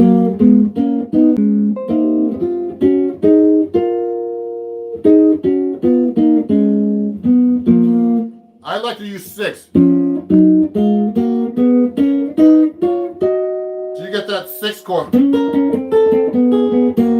comment 6 thing. I'm from Jersey. I would like to see you play. If I can, I'm playing at Brothers Smokehouse on Friday, 8 p.m. to 11 p.m. Can someone put it in the comments for me? And I'm playing there this Friday. It's in Rand with my jazz trio. Okay, I just got the gig this weekend. I'm actually doing a big emailing tomorrow, and so you can see me. Get like an ad for my gig on Friday. But come on out, everybody. I know people have been dying to go see music. Come by and see me play with my trio this Friday. So let me keep going here. How do you explain it? So let me keep going down the list. Oh, hold on here. I can skip everybody. William Levin has got me so many gigs over the years. Great recommendation. Oh, William Levin, you man. He died a while ago. Download the link to download the book so I can start learning to read. Okay, what I'll do is I'll go to my Amazon store. Let me show you this. This is my okay. If someone could write that in, like my friend over here. You can go to amazon.com/shop/Ron Jackson Music, and there you can get the book on my Amazon store. Just look for books, okay? Go to amazon.com, okay? And that's how you can start learning how to read. It's a great book, okay? And you can pick up guitars like this D'Angelico. I have a D'Angelico store on my Amazon. Straps like Moody straps, all kinds of Seymour Duncan pickups, everything that I endorse. Okay, let me keep going. What do you think of George Harrison's guitarist? I think he was great, George Harrison. So Dorian has a 1, 2. So if you're playing D, Dorian, it's E, D, E, F, G, A, B, C. Okay, to D. So that's 1, 2, flat 3, 4, 5, 6, flat 7, 1. Now here's the difference. So harmonic minor, or melodic minor is. Okay, what you do is you just raise a 7. There's one note difference between the melodic minor and the Dorian mode. So it's actually 1, 2, 3, 4. No, so 1, 2, flat 3, 4, 5, 6, 7, 1. Natural 7 and natural 6. So I use this scales a lot. So you have to be able to play these everywhere on the neck of go.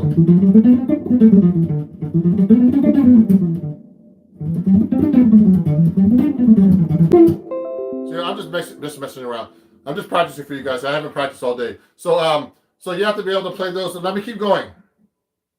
So Christian, I'm gonna be putting an ad up for the gig on Friday. So come on by. Bro, you're better than Eddie Van Halen. No, I'm not. I love Eddie Van Halen is one of my heroes, guys. Just so you know, when I was a kid, no one knows this. I was a rocker. So I saw Eddie Van Halen. I saw Van Halen 7 times when I was a kid. 7.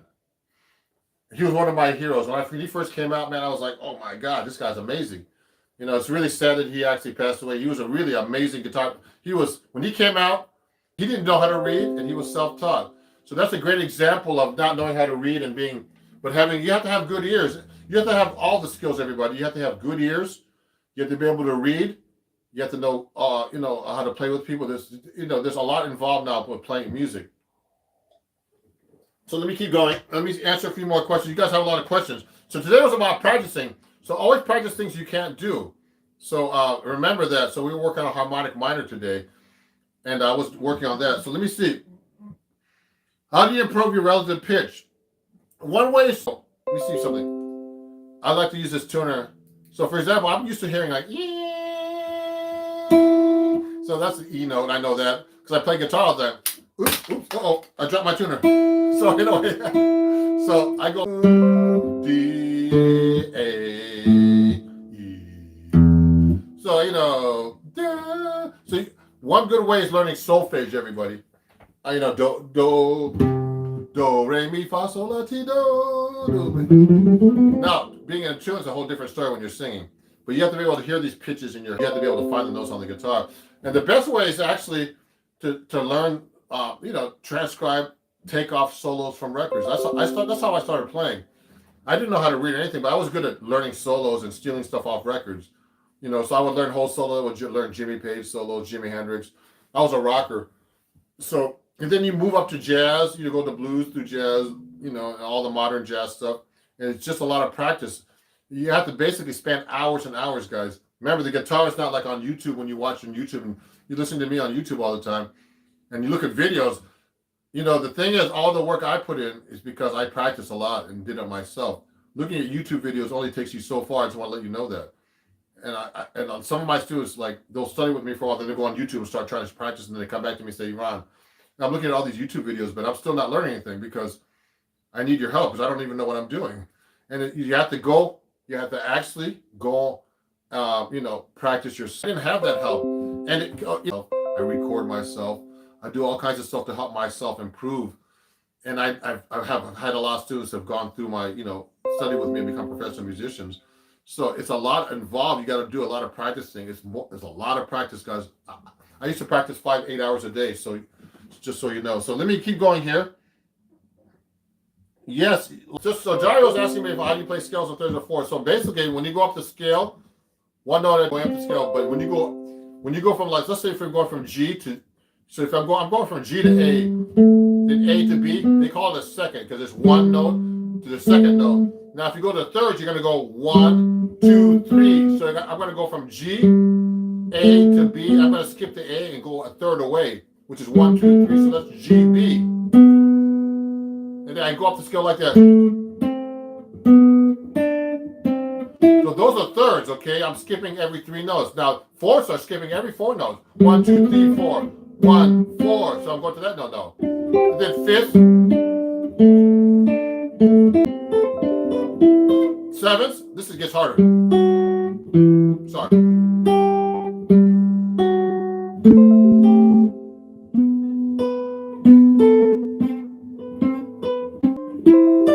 Those are sevenths. We could do it this way. So you have different ways of playing notes like that. 7, 6. So you can practice your notes like that. You can practice your chords like that. You can go like this. Watch. It gets weird. Those are 7. 6.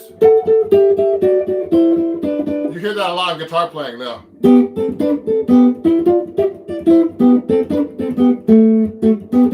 So that's Brown Eyed Girl. Okay, so that's like that's a very common, easy thing to play on guitar. It gets weird when you get to sevenths. You could do like octave and second. So that's an octave and a second away. An octave.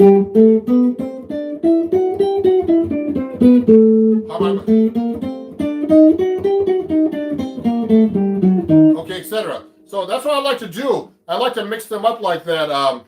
That's how you do little harmonies and stuff. So I'm gonna keep answering these questions.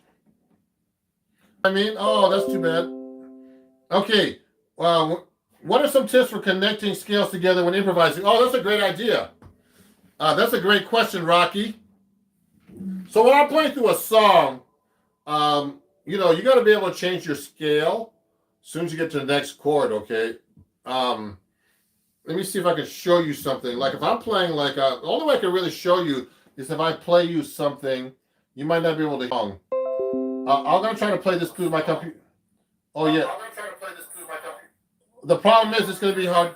It's going to be hard to do this. I can't do this really through my computer. So if, let's say I'm playing through a song like, let's say I'm playing from F major 7 to an E flat 7. So what I'm doing is, so that's 4, I should have a loop pedal, but anyway. An F major scale to the, when I get to the E flat, it'll be here. E flat dominant scale. So if I'm playing a solo, I'm not going to jump to the root. I'm going to go like this. Without actually, you know, changing my other phone. And so what I did was, you have to be able to play through the continuous scale exercise.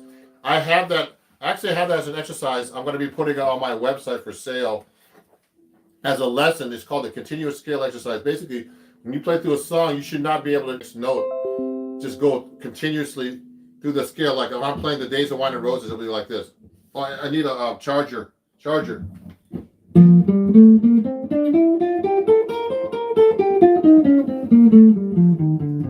need a charger for my computer. Can you get that for me? It's about to run out. Close. Don't worry about it. Okay, so that's what happens. I'm gonna do that. Let me go back to the questions. So that's what you have to do. I'm gonna go back here and look at what I'm talking about with you guys. Oh, what's your favorite Eddie Van Halen song solo? One of my favorite is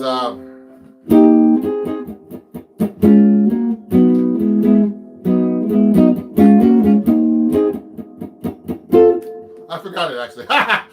Unchained, whatever you call that. Let me plug this in. Yeah, great. With all the comments. But there's so many songs. I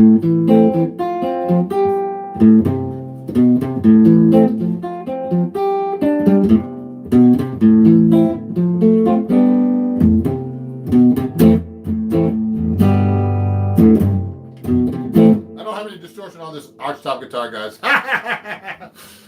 So anyway, even a harmonic minor or even a harmonic minor or melodic minor, Matthew's saying, that's actually a great way. Yeah, you know what? I have a loop pedal, everybody, actually.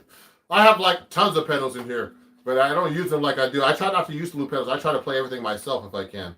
Okay? So, you know, I mean, to demo something, I should get a loop pedal just to play some changes and then play them back. So I'm going to work on that. I need to get all this stuff out, actually. Light up the sky, my space said. So Toast Alcom was watching you. I got my first bass today. Great. Mahan Lee, who's been playing a cheap Fender acoustic for a year. You know what? Go to my Amazon store, Carlston, and you can get. I have some beginner guitars and amps in that store. Go to Ron Jackson Music, www.amazon.com/shop/Ron Jackson Music, and I have a bunch of recommendations there for my beginner students or people who want to get into jazz guitar or better guitars than they're with. Okay, and you can get some decent guitars there already. Okay, so I would try that. Go to my store because there's a ton of them. I have them listed right there. Okay. Some are not in stock. If they're not in stock, I'm going to have to restock the store. But I have my own Amazon store, so check it out. Let me see if I can play this. I'm going to have to go out of this if I do this, though. Oh, yeah. I'm going to mute from... Where's that? Right here. No. This one. That's the mute. Oh, so show me. Go ahead. So, everybody, I'm going to actually play you an example of the... I have I'm going to actually play now. This is not though. So let me show you, everybody. I'm going to play you like an example of I'm going to do a little practice that continuous scale exercise. Let me show you real quick. I'm going to put a song on. Is it on? It's not on, is it? It's not on. Okay, so I'm going to do this. I'm going to show you this continuous scale exercise with this song. Let me see if it's working. It's not on yet. Okay, so I'm going to show you this right now, everybody. Okay, let me see. Okay, it should be on. Let me see. Let me see. So here, I'm going to play you a song right now where I use the continuous scale exercise, The Days of Wine and Roses. So listen to this. I'm going to slow it down just a little bit so you can listen. Here's a good exercise. Watch this.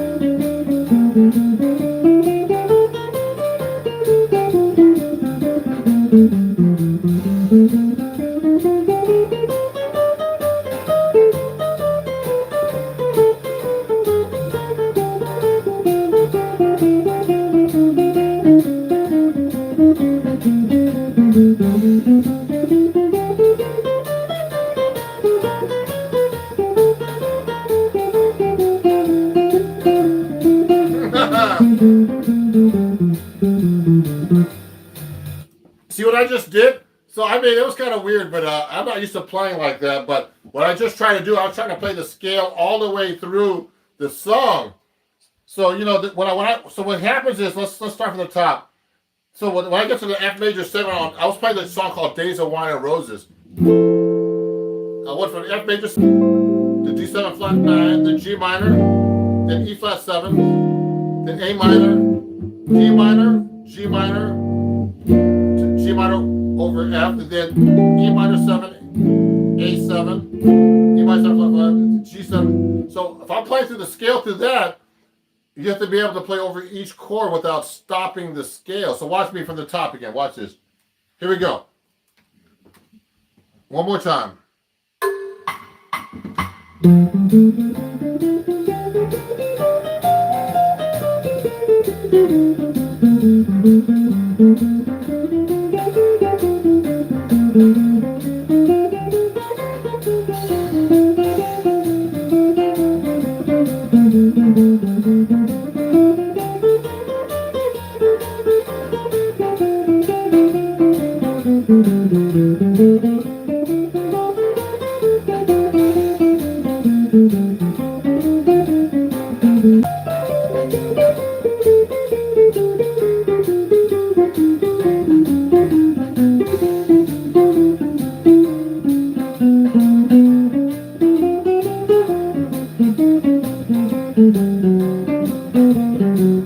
What I did was, it's hard to play those scales all the way through and make them sound like musical. So what happens is I start resorting to my jazz guitar lines, which I'm much better at than just trying to play a scale all the way through. So let me see something here. Someone's making some comments. Let me go back to the comment stream here. But you get the idea, everybody. I'm just trying to, if you're learning how to improvise jazz, you can just, it's kind of hard to do like that, but it's a good way of starting off. What's a good time to use melodic minor, and how would you practice that? So, for example, there's a whole lesson on my YouTube channel here. I just put up a couple of lessons, everybody. Jared Elks asked that question. So, Jared, I have a couple of melodic minor guitar lessons here already posted. So please go on my YouTube and search for melodic minor. I did a whole short lesson and a long lesson. So you usually use the melodic minor in jazz over an altered scale, E7 sharp 9 scale, which is actually E flat melodic minor.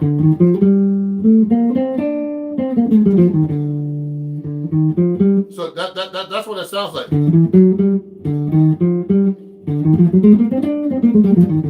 See? So that's an altered scale. So you have to play.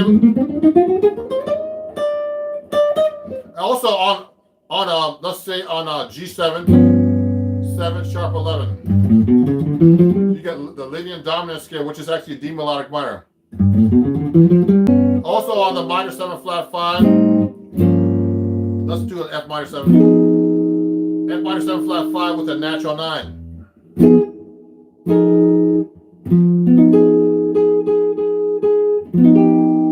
So you use a Locrian natural 9, which is actually A flat melodic minor in this case. So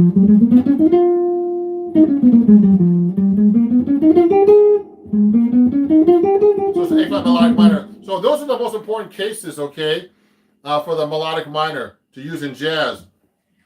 Thank you. The bebop scale, oh man, that's a whole different lesson. I got tons. I know all the bebop scales too. So just so you know, there's a bunch of bebop scales. There's the major bebop. Let's do it in the key of A flat. Okay, and then you have the Dorian bebop, which comes from the dominant bebop. And then let's go to the key of G minor. Then there's the melodic minor bebop, which is a melodic minor, and you have the passing tones. So there's different passing tones for each chord. The major bebop has a passing tone between the 6th and the 5th. And the melodic minor is like the major scale, like the major bebop scale, but with a flatted 3. So if I'm doing G minor, G major scale for example, then put the passing tone between the 5 and 6, and make it minor. So that's called the Dorian. That's called the melodic minded bebop. So that's a whole lesson. I have a lesson about that too on my YouTube channel. So everybody, there's a lot of questions, but I went through a lot of. Please, everybody, please follow me. Maybe you're doing this, but let me understand. You're playing a scale in thirds, for example, and fourths. Okay. Oh, let me see. Maybe you're doing this. Let me see, Dario. I'm going to answer a couple more questions, and I have to go eat dinner now. But of course, everybody, just in case, if you're enjoying this, please subscribe to me. And if you like my lessons and stuff, please go to my Patreon and join my Patreon. I have a lot of these lessons already on there. And you can start for $3 a month and become a patron, okay? And up to becoming like me, becoming a mentor to you. There's levels up to that high. And as little as $3 a month for one lesson, okay? And etc. on up. And also, if you're enjoying this and you learned a lot today, I'm also taking donations. You can just go to my PayPal, which is at Ron Jackson Music. It's down, if you'd like to. It's Ron Jackson Music. Is my PayPal. Someone's trying to help my friend Dario here. If you read, go back to the video, Dario, you'll understand it better. So if you want to donate $1 or more, that would be great. You don't have to, but if you would like to, that'd be great. I'd be grateful. To these things. And I have a gig coming up this Friday here in New Jersey, here in New York City. Yeah, Brothers Smokehouse in Ramsey, New Jersey, this Friday. Brothers Smokehouse at 8 p.m. this Friday with my jazz trio, with the best drummer in New York and the best bass player. And it starts at 8 p.m. And we do 2 sets, 8 p.m. And you have to get a drink or eat or do both, okay? And listen to some great music. Please come on by. I'm gonna be posting something later on about it. Yeah, the link is in the comments, everybody. So check out the comments. The link is in the comments for my performance this Friday. I appreciate everybody. I was here just to practice and try to get my stuff better, and not take questions. But you guys had so much, And remember, all these videos I do for you guys is great, but the best thing to do is really study with a teacher. So I also teach, and you can contact me at ronjacksonmusic@gmail.com. And what else was it? Like all the stuff I'm playing, go to my Amazon, amazon.com/. I don't know what I'm eating for dinner, but I'm going to try to eat something. There's rabbit running around over here. What was I going to say? Just in case some people, are wondering what amp I use. I've been using the Henriksen amp, and you can use my discount code to get a Henriksen amp, which are those smallest amps you can buy on the market. Okay, and you can use code Ron Jackson and save 5% on the amp. You can share this code everywhere. Share it to all your friends, everybody. Go to Henriksen Amplifiers, henriksenamps.com, and you can. That's henriksenamps.com/ and then use code Ron Jackson. Save 5% on any amp. Also, one more announcement. If you want to learn about all the chord stuff, and Dario's wondering about that, I have a book out. Go to my website, ronjacksonmusic.com. And right now, I was having a sale last week. I might start it up again. But you can get this book and also all my printable lessons. A lot of things I talked about today on my website. You can buy a lesson as little as $1.49, actually. You can just go there and download these printables.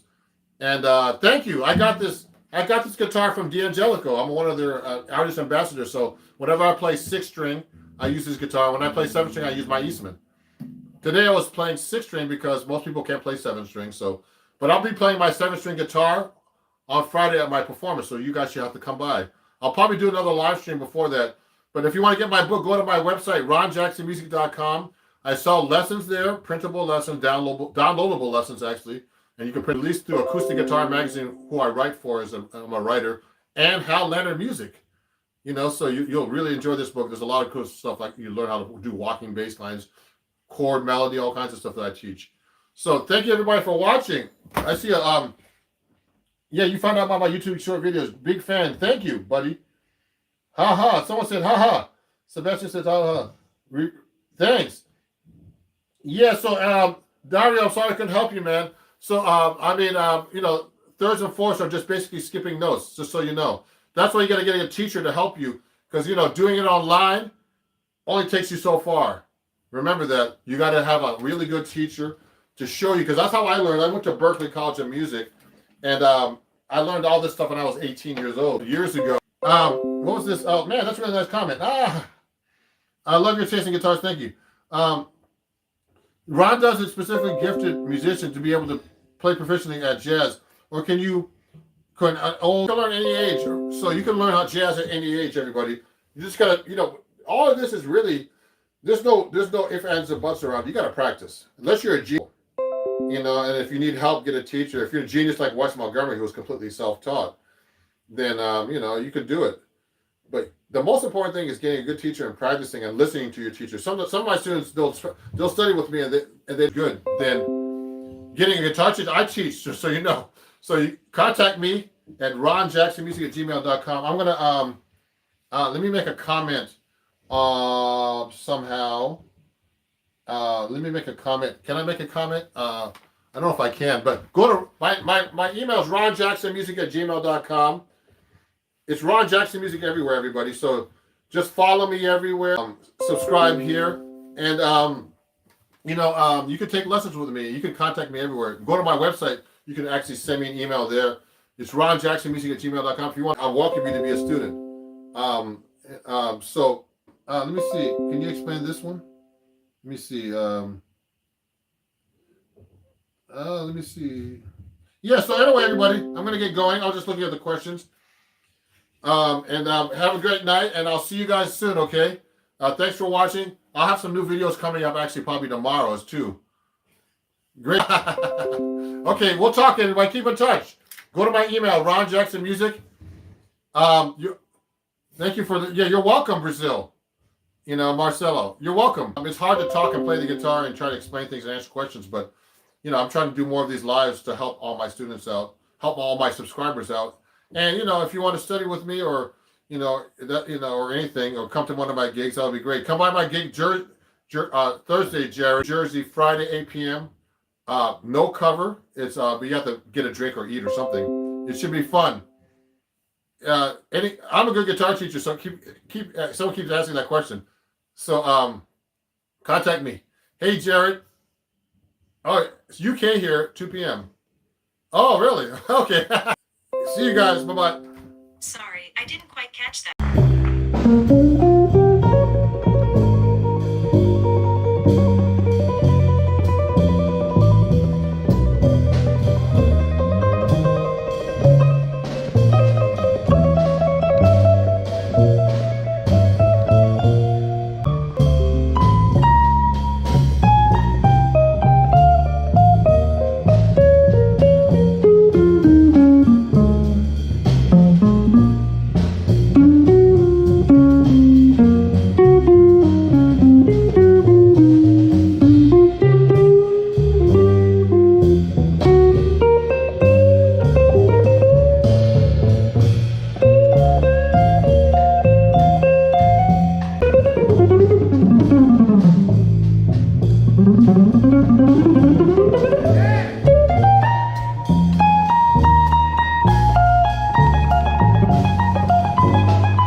this up a little bit better.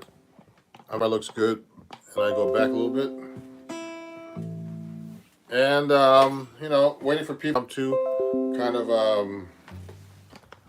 you know, fast-paced live here. I'm going to be talking about the 7-string guitar and how it's used in jazz. People are asking me these questions all the time about, people are always asking me about the 7-string guitar and why I use it. So just so you know, if you have any questions or anything, please send me a chat. Also, let me see what the chat relay is here. I want to see what the messages are, if there's any questions. I know this is like really last minute, and people are just like checking me out. I'm going to put this up a little bit higher. See if I can turn this a little bit so it stays up here. Good. Show you how I warm up on the 7-string, if you have any questions like that. So for example, I was a string instead of using it. It's just, I'm playing a C major scale. So you got that low A note string here. And I'm trying to play it up the scale. So there's a big space between E is here. So it's a big jump. So to get to the D, it's here.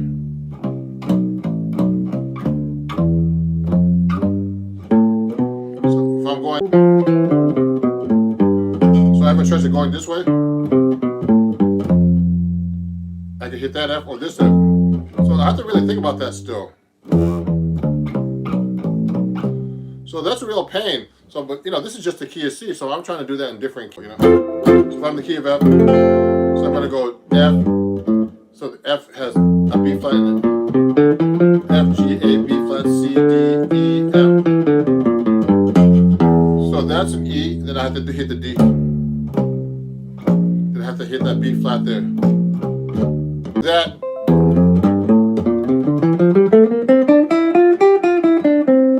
So I gotta make sure that B flat's there.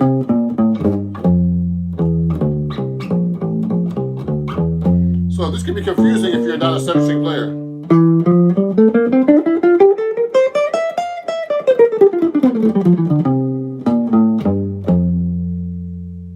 Okay, that's an E, D, C, B flat. So, you know, so that's how I start off trying to warm up with the 7-string guitar. Also, you know, I do warm-up exercises where I try to use the 7-string, like the 1, 2, 3, 4 exercise I like to do. Now, there's 7 of the strings now.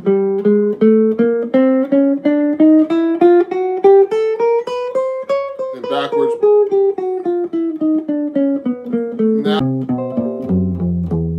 so when I'm doing a pattern going up across, I can actually change that up and go 1, 2, 3, 4, 2, 3, 4, 1, etc. 1, 2, 3, 4, 2, 3, 4, 1, 2, 3, and go across. It's much.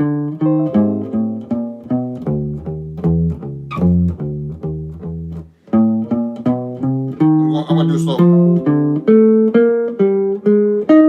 It's easier for me to play it on 6-string.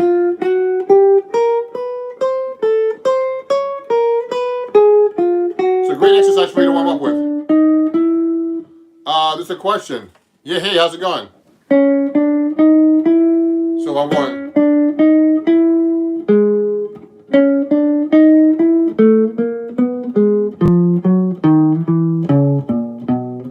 So this pattern is really good. Now the thing.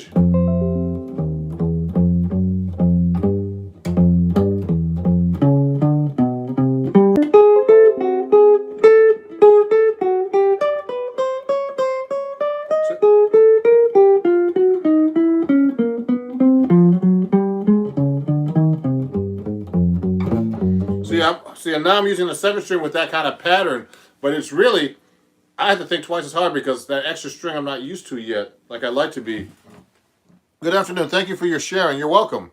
You know, if you have any questions, let me know. But this is about the 7-string guitar particularly. So I'm doing a warm-up that I usually do on 4-string, but it's confusing me because I'm not used to seven strings, and for most people, they're not used to it either. So these are great warm up exercises actually for any guitar. So I'm doing the 4, 3, 2, 1, and then I'm switching to 2, 1.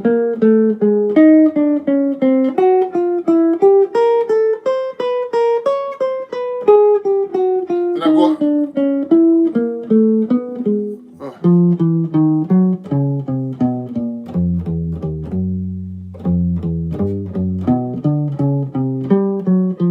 See?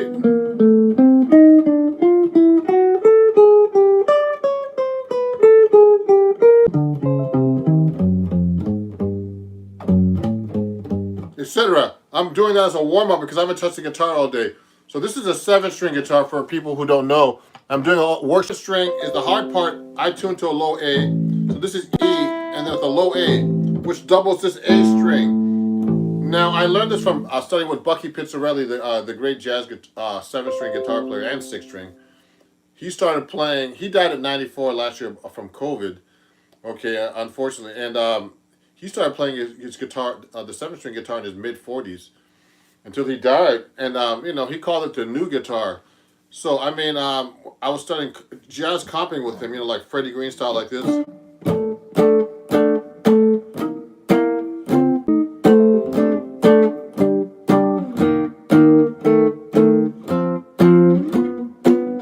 That kind of stuff.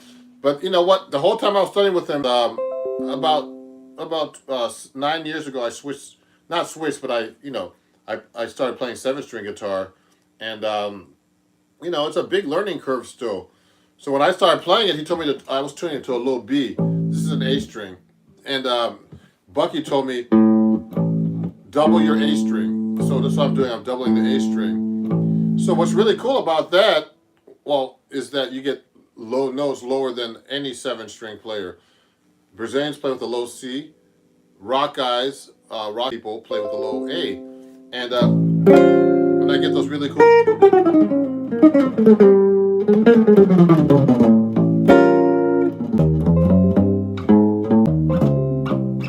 you get that really note. Pause. Okay? So you get that really low A note, and it's really cool for certain things, like really.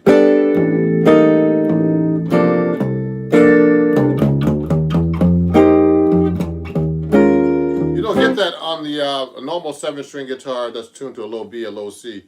You get this really, the octave with the A.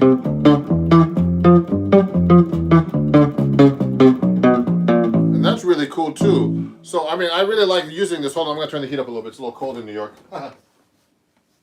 So, when I'm playing, so I use that a lot. So what's really good for is doing piano music. Bucky called this the modern way of playing guitar.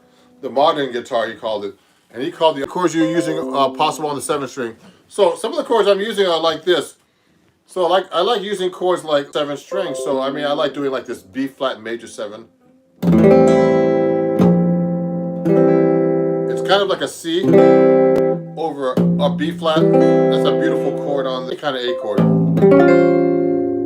Sharp 9, flat 13, flat 13, or sharp 5, sharp 9.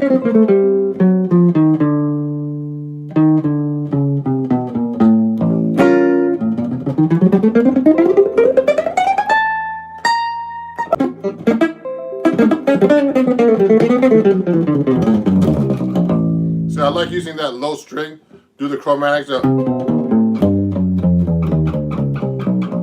Okay, I really like to use that extension of the A note. So any kind of chord with the A in the bass.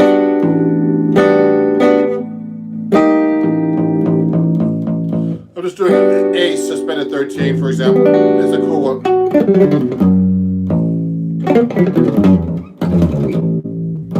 So it's what the hard part for me is actually incorporating that low note in my solo.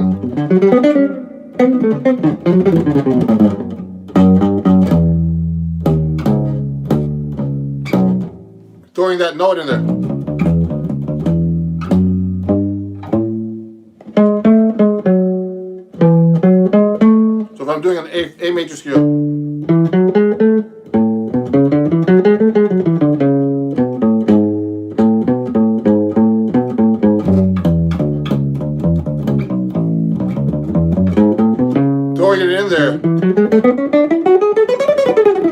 It's hard to use, actually. Let me see if there's any other comments and questions here. Let me see.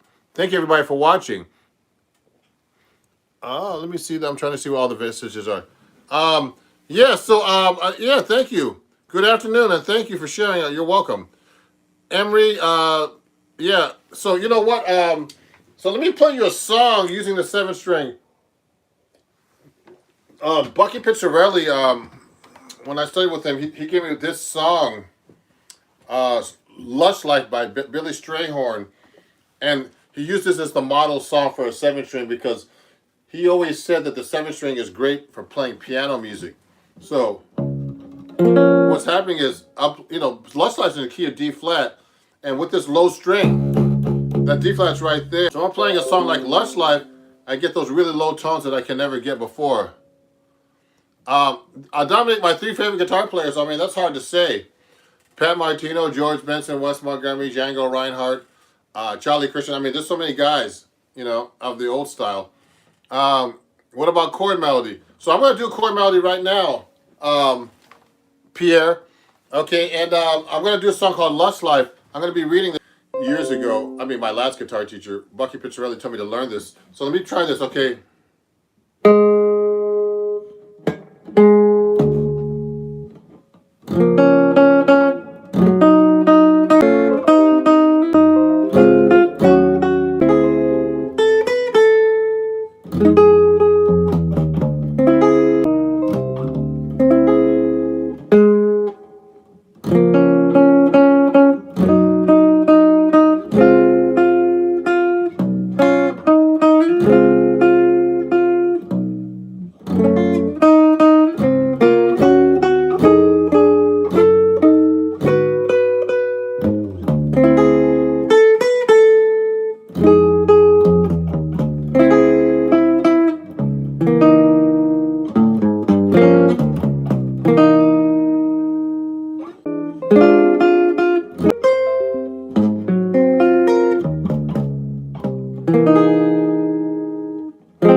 I was basically sight reading that.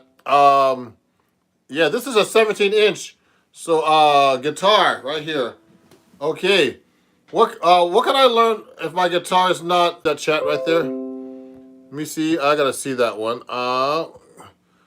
If my friend is borrowing my guitar, something that doesn't involve guitar. Let me see what you mean by that. Let me go to the chats here. Undone, but to some questions if I know them. What can I learn if guitar is not with me? something that doesn't involve guitar but in my hand, but useful for guitar playing. You can do little finger exercises, but there's nothing like, you can't really do anything unless you have a guitar in your hand, really. So that's a good question. So let me see. I'm just trying to see. You plan to come back to Montreal to perform? I'll buy you a smoked meat sandwich. Okay, I'll go up there. Yeah, great, Dominique. Thank you. So I'm doing chord melody right now. So I was trying to do Lush Life, doing these real low chords like this. And with these real big stretches, this is hard to do on the 7th string.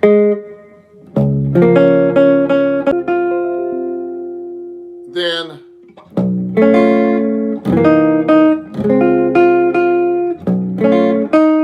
so I can do little inner voices here going up.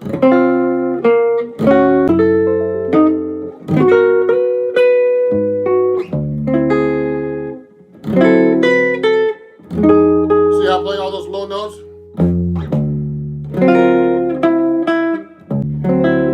So now I'll do it again. So this is a big stretch right here. Usually you do a 6 chord like this, a D flat like this. But I'm doing it with this string, and that's really hard to get. And also I'm in a weird position. I'm trying to show you in the camera.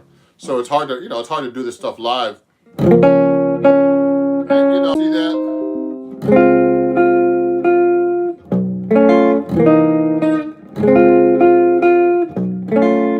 So I'm doing a little more harmonization. I can go. See, I'm trying to put that melody in there.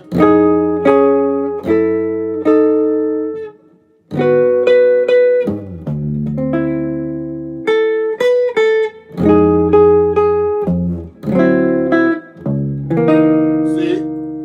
Now I'll do a bass line here. Okay. And then I'm going to the key of F minor, so I'm doing a little line cliche.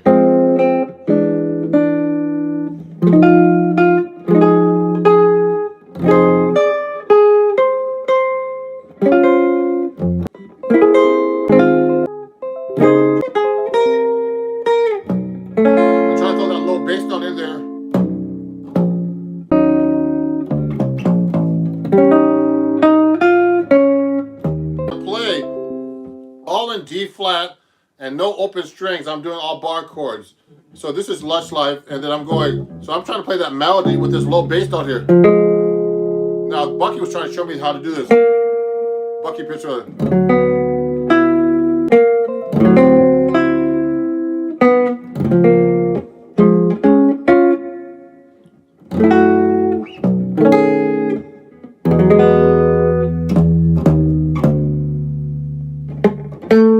Then that.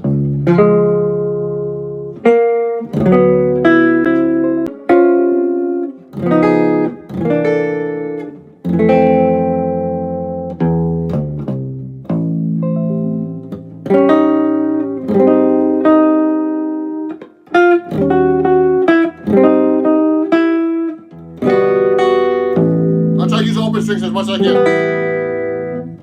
A low A.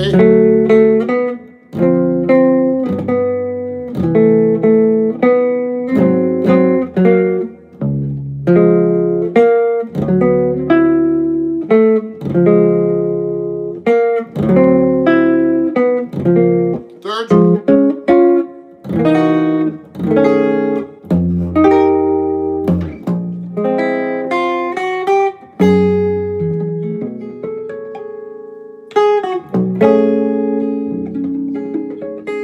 Octaves, harmonics.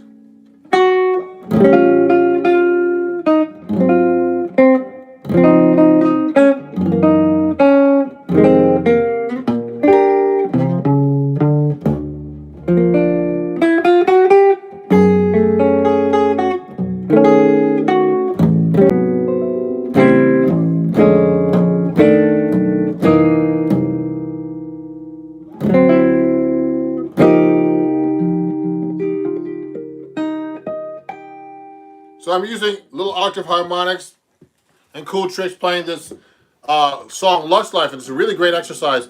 And I have to actually memorize this one day. So I need to practice this kind of stuff all the time. Now the 7th string, if you have any questions, that's what we're doing. A topic today is the 7th string. So let me see my live top chat here. How do you apply blues notes into your playing? Oh, so blue notes, you have to know your you really have to know your your minor pentatonic scales. So I'm not really talking about that today, but just so you know, to play minor pentatonic scales, I mean, there's 5 fingerings. Now, you can go to my website, ronjacksonmusic.com, some printable music on for only $2 about all the 5 fingerings of the minor pentatonic. Actually, you know what? You reminded me. Thank you for asking the question. I have to put like a series, like a printable lesson that's only for a couple of bucks about adding 1 note to the minor pentatonic. Wow. Yeah, wrist fatigue. Well, my wrist is hurting me right now because I'm playing 7 string, so it's much harder. Plus, everybody, I'm playing these strings, guys. Let me show you what these strings look like. I have the pack right here, just to show everybody. Where's that pack of strings? Here. So I'm playing these strings right here.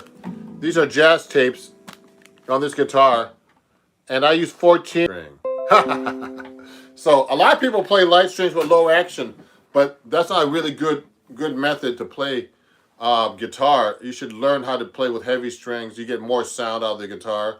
You need to rely less on the amplifier to get your sound. So, I haven't been practicing for a couple of days. I've just been playing and doing some recording work. But so I haven't touched the 7 string in a couple of days. So this is really hard. So let me answer a couple more questions here. Let me see. There was a question. Let me go to the top.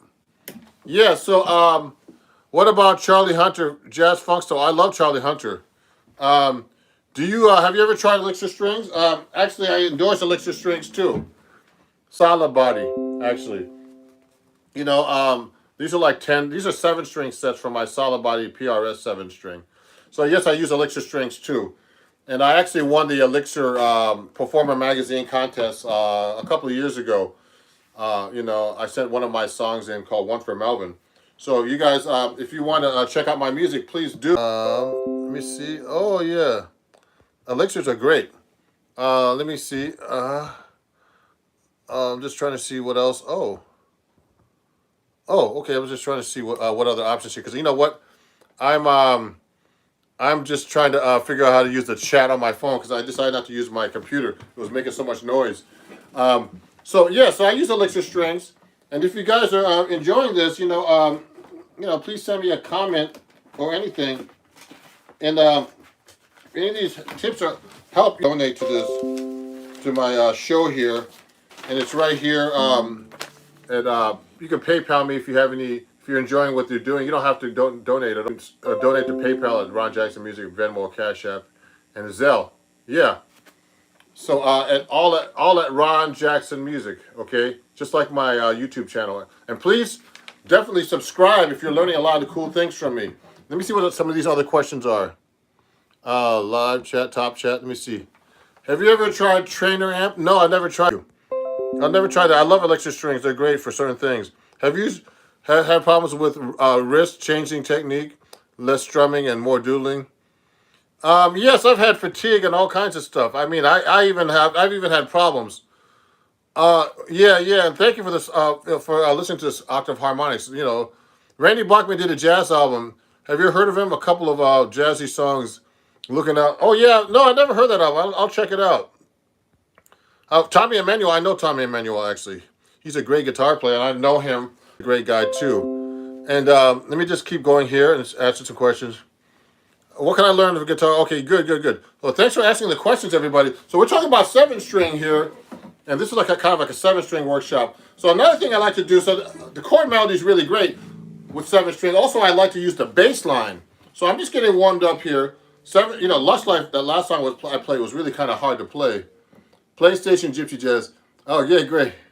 For like bass lines. So I mean, I'm really into playing bass lines on the guitar. I've been doing that anyway in general for years and years. So let's take a typical jazz standard. It could be anything. Let me see. Let me pick a jazz standard. You guys pick a jazz standard for me. Send me a text. Well, do you have a gospel background? No, I don't have a gospel background. No, but I've been to churches for a long time, and I played in church, and I love gospel music, and I played in churches actually recently. I do since Bucky Pillar. Oh, yeah, big. Oh, really? Indiana.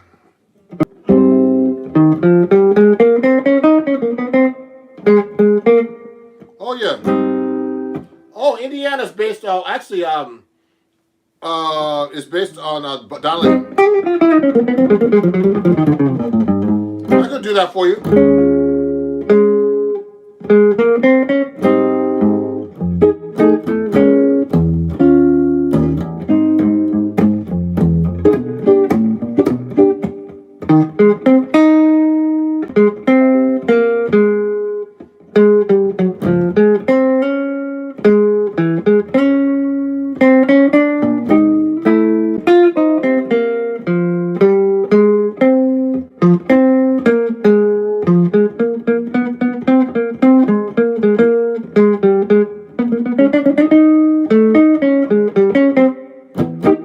Baseline.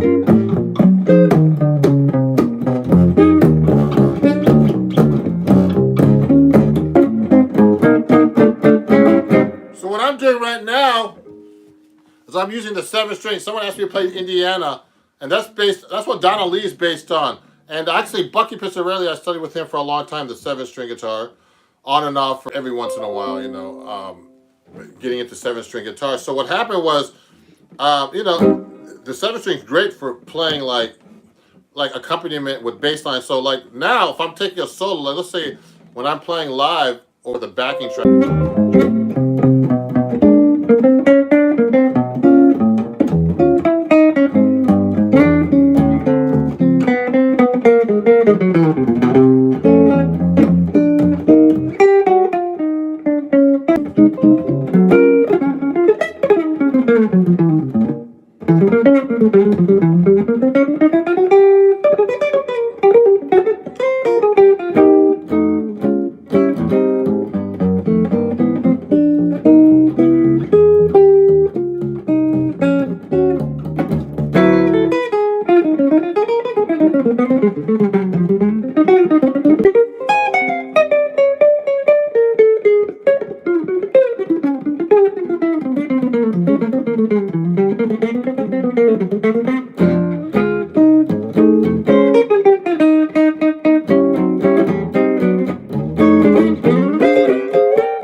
So anyway, I'm just messing around.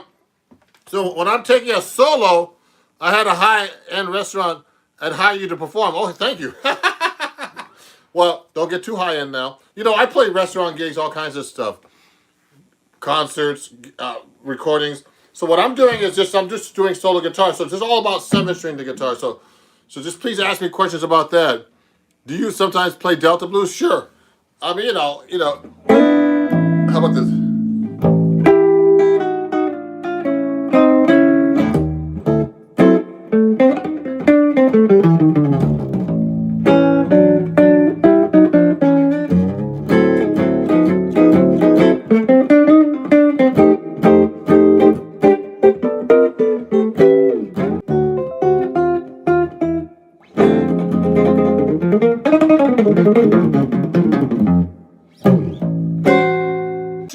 I know it's an afternoon, but I'm trying to actually do more live sessions here because, sometimes I don't have time live and answer some questions and talk about some subjects.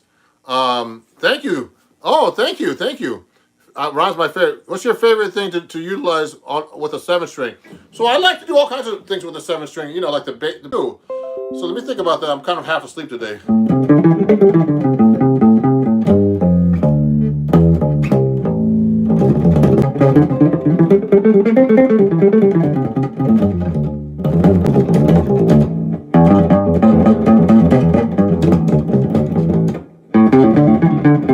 But also like a solo note, you know, to incorporate in my playing. So that's the hardest part about me playing the 7th string is to incorporate it in my solos. So that's one thing I like to do with the 7th string.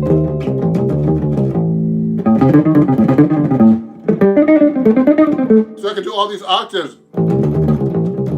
So I'm using the 7th string like a solo thing. Let me see. Someone had some questions here. And that's a really cool thing to do, actually. Let me see. Oh, hey, man. Hey, Australia. How you doing, man? Great. Thank you, guys. Oh, man. Just, do you have a low B? Oh, no, this is a low A. So everybody keeps asking me the same question. This is actually a low A. So this doubles my A string here. George Van Epps, actually from Bucky Pizzarelli, you know, who I was studying guitar with. And George Van Epps actually tuned his guitar just like that. Okay, with a low A string. Okay, so that's kind of cool, isn't it? Let me center this a little bit better. Okay, so the low A string is a really cool thing to use. The thing is really cool. And it's the lowest note. So the thing that's confusing is it doubles the A. So I can do.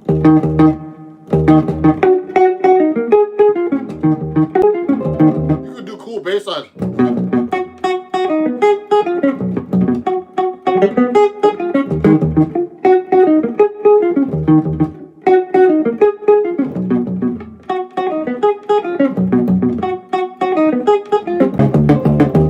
You can do really cool bass lines like that, you know. Like I do a little pop stuff too. I'm trying to harness theory, so try what theory? You have to really try to play it on your guitar or an instrument to really understand it. And then you start listening to how things will work. That's the best thing to do with theory. But new to hollow electric guitars, do they work like acoustics or different? So this guitar can be played acoustically. You know, it's not as loud. It's a pretty big guitar. Look how wide this is. It's deep, or 4 inches, or 6 inches actually. It's a 17 inch wide guitar. So it has a pretty acoustic guitar. I have it all hollow. When I play live gigs with this though, I have to put foam because it feeds back. We can play.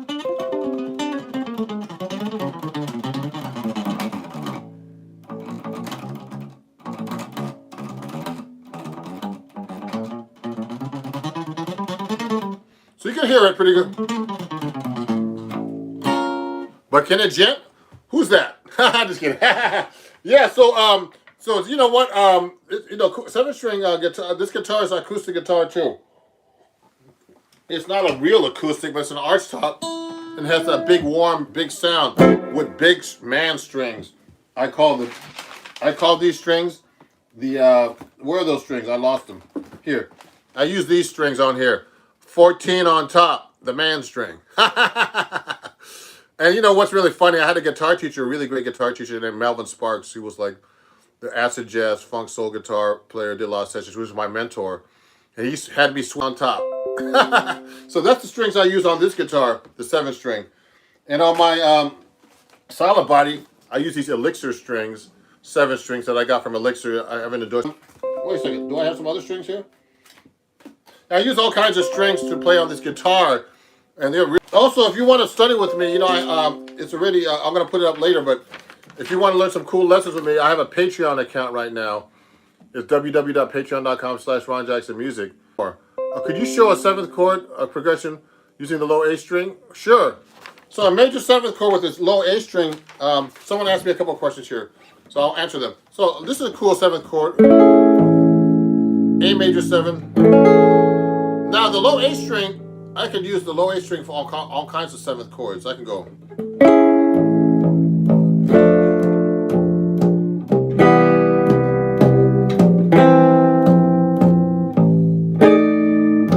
Sorry. No, that's minor. Sorry about that. Now you could also use the 7th 7th chord and all kinds of voicings like this. Let me see. 7th chords here. All kinds of stuff. I do it all the time.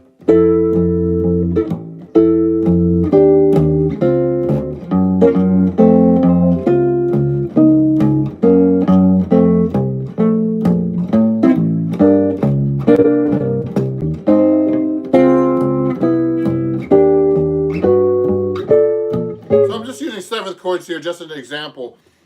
I mean, there's all kinds of things I can do with the 7th string and 7th chords. The string is that it gives me that possibility of playing all those cool low notes that you can never do on a 6th string. So there's an advantage to that. Oh, thanks. Oh, that's beautiful. Thank you very much. So when I'm playing 7th string.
Pop song by Anita Baker called Caught Up in the Rapture, and I just use a lot of it just by yourself. And I've actually do a lot of recording sessions like with my dog bass. Even though I have a bass, I just do the bass on my 7th string. It sounds just like a real bass because this is a bass note. This is the same string as the 3rd string bass on the electric bass or. Another cool effect you can use actually on the 7th string is actually the Slam Stewart sound. I learned this from Bucky. So when you play the 7th and the 6th string together, it makes a cool Slam Stewart sound, like it's a 5th. So this is actually A to E. So you get like any kind of jazz standard. Let's say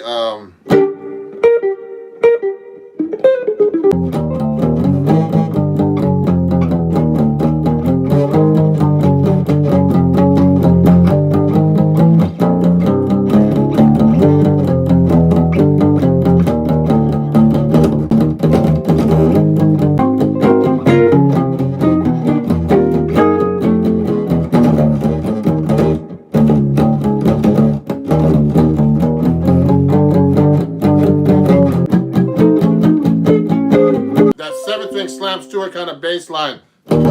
It's really cool. I could do 3 of them. Sounds like I'm singing with it, but I'm not really singing. I'm just going.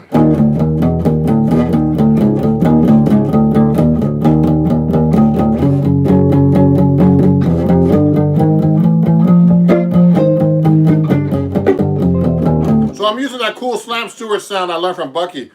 So, you can do some really cool effects with a 7th string guitar. Let me see some of the comments that are coming up here. Because I'm using my phone to try something different. Usually use my computer, I can see everything. Are there any jazz artists that have written songs especially with 7th string guitar? Oh, I never thought about that. No, I mean, the best, Bucky, when I studied with him, he had all kinds of arrangements. I have an arrangement for 7th string guitar. Now, writing specifically for 7th string guitar, that's possible. And I do it myself, Hey, Dave, how many times have you played in the Montreal Jazz Festival? I've never played there, unfortunately. So bring me up there. I would love to play at the Montreal Jazz Festival. I would love to go back to Montreal. I played there quite a while ago. I love it. Oh, great. I actually knew that one. Someone asked me, would you most like to perform today if you had a choice? To play with Herbie Hancock. I would love to have played with Chick Corea, too. And I've had friends that played with all of them, but I mean, I never had a chance to. Okay, great. Okay, Oh, thank you, Dave. I think he had to go. Someone had to go. One of my top friends. If you're enjoying this and you're, please. I have this ready on my description, but I'm taking donations today too. If it's okay, you can donate to me at PayPal, at Zelle, at Ron Jackson Music Home. Not having any gigs, I appreciate it. Thank you. If you're learning a lot of cool things today about the 7-string. And what was I going to say? There was another question I wanted to ask up there. Answer. Let me see. Oh, hey, greetings from Moldova. Pleased to meet me. Your sign. Really? My sign's backwards on the camera? Let me see. Let me see. No, that's right. It's not. It's backwards? Oh, it's supposed to be Ron Jackson Music at PayPal. I don't know why it's backwards. It's double locking tremolo. I don't know anything about that.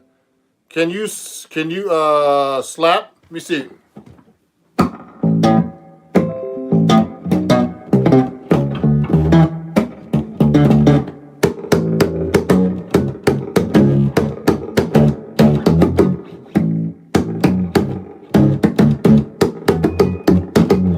Yeah.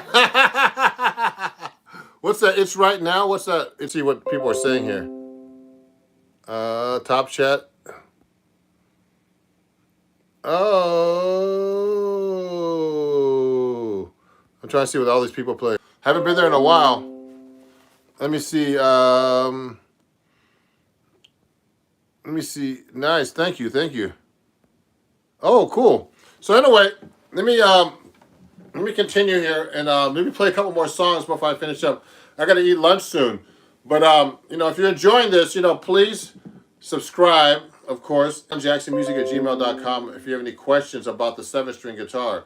I want people to learn how to play this because not enough people play 7-string in jazz.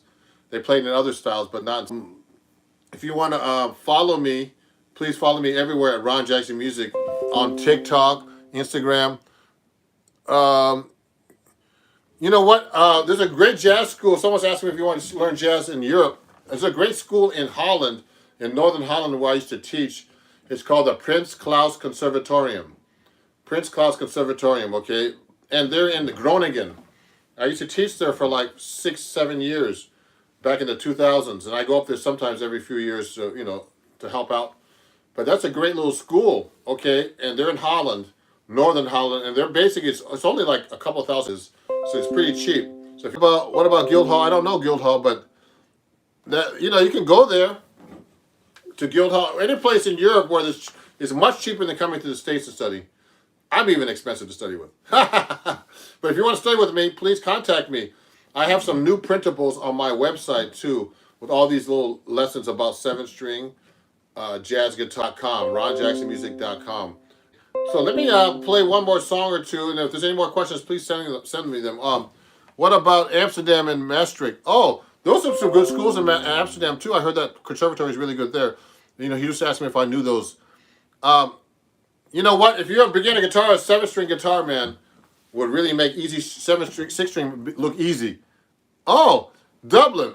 Oh, there's a place in Dublin. I haven't seen him in years. When I went to Berklee College of Music years ago, there's this guy named Mike Nielsen who's in Dublin, who's a really great guitar player that I haven't seen in years, that lives in Dublin. Guitar player, and I haven't seen him in years, but Dublin's cool. I would love to go to Dublin. I've never been there. And of course, you went to Berklee. Yeah, Berklee. Take your money, Berklee. So anyway, let me see if I can think of something really good.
So that was called Lover. That's a lot of hard work there. Again, thank you, everybody. Let me see. Frank Gambale is the best. I love Frank Gambale, actually. Seymour Duncan Pickups, never heard of them. Seymour Duncan, man, I endorsed those guys, actually. That's why I'm wearing the hat. They gave me this hat. I'm good friends with Seymour, actually. Really nice guy. Lives out in the beach in California somewhere. And these are actually Seymour Duncan. So they gave me a bunch of stuff, pedals and all kinds of stuff, from being an endorser. But, I appreciate those guys. They're really great. Let me see what all these chats are. That's fire. Thank you. Oh, yeah, cool. What do you think about Julian? Oh, Julian's a bad dude. I love Julian. There's so many great guitar players, man. He's really great, Julian Lodge. Amazing. He actually writes. They feature him a lot in my magazine that I work for. I write for Acoustic Guitar Magazine. Like it's backwards on my screen, but I don't know about you guys. So yeah, Julian Lodge is featured in this. So I have a new article on acoustic guitar if you want to read it. It's in page 50 here, and it's all about the harmonic and melodic minor. Article about in that magazine with me about talking about cool chords there. So if you want to learn about harmonic, entry-level 7-string guitar is like an Eastman is a good one, okay, and that's a great guitar to have to get into, if you want to get to an Eastman guitar. What are the theory requirements in hollow? I don't really know. It's been a while, but you have to know basic theory to get into that college. So everybody, please follow me. Thanks for watching. When you showed your website, was it backwards? I don't know. So this is my Patreon account. Can you see this? Does it look backwards? Send me a message, so you can follow. This will look backwards here. This is like mirror image. So you can join my Patreon if you want to start. Yeah. Okay. And it's www.patreon.com/Ron Jackson Music. It's backwards. Let me see. Okay. Let me send it to you. So. This is not backwards then. Why is the magazine and not the magazine? Why is this back? The magazine was not backwards. Okay, so this is my Patreon. Okay, good. So that's my page. Good. This is weird. It looks backwards to me, but it's not on your side. Okay? So that's my Patreon, www.patreon.com/Ron Jackson Music. If you like the show, please donate $1 or more. If you don't have to, but it'd be great if you could. For all the cool things I showed you today, at PayPal at Ron Jackson Music and Cash App at Ron Jackson Music, and all that other stuff. It's also posted on my in my description here. If you want to donate $1 or more, that would be really wonderful. And I hope you actually watch the playback of this after. If I might check it out myself for this live stream. And I really appreciate you guys watching. I'm gonna go eat lunch now here in New York, and thank you very much for supporting my page. Tell everybody to follow me at Ron Jackson Music everywhere. Instagram, Facebook,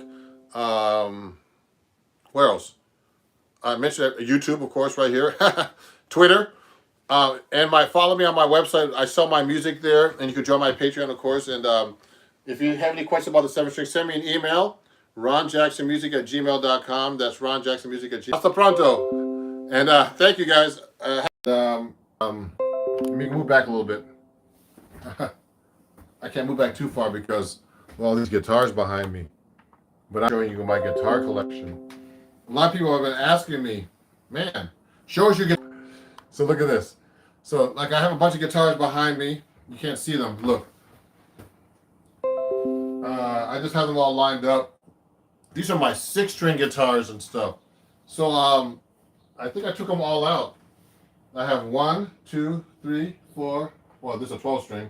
5, 6, 7, 8, 9, 10. Well, so there's 10 instruments. Let you know what the models are, because I don't know the names of the models, but I'll tell you in a second. Let me grab one thing. Don't leave.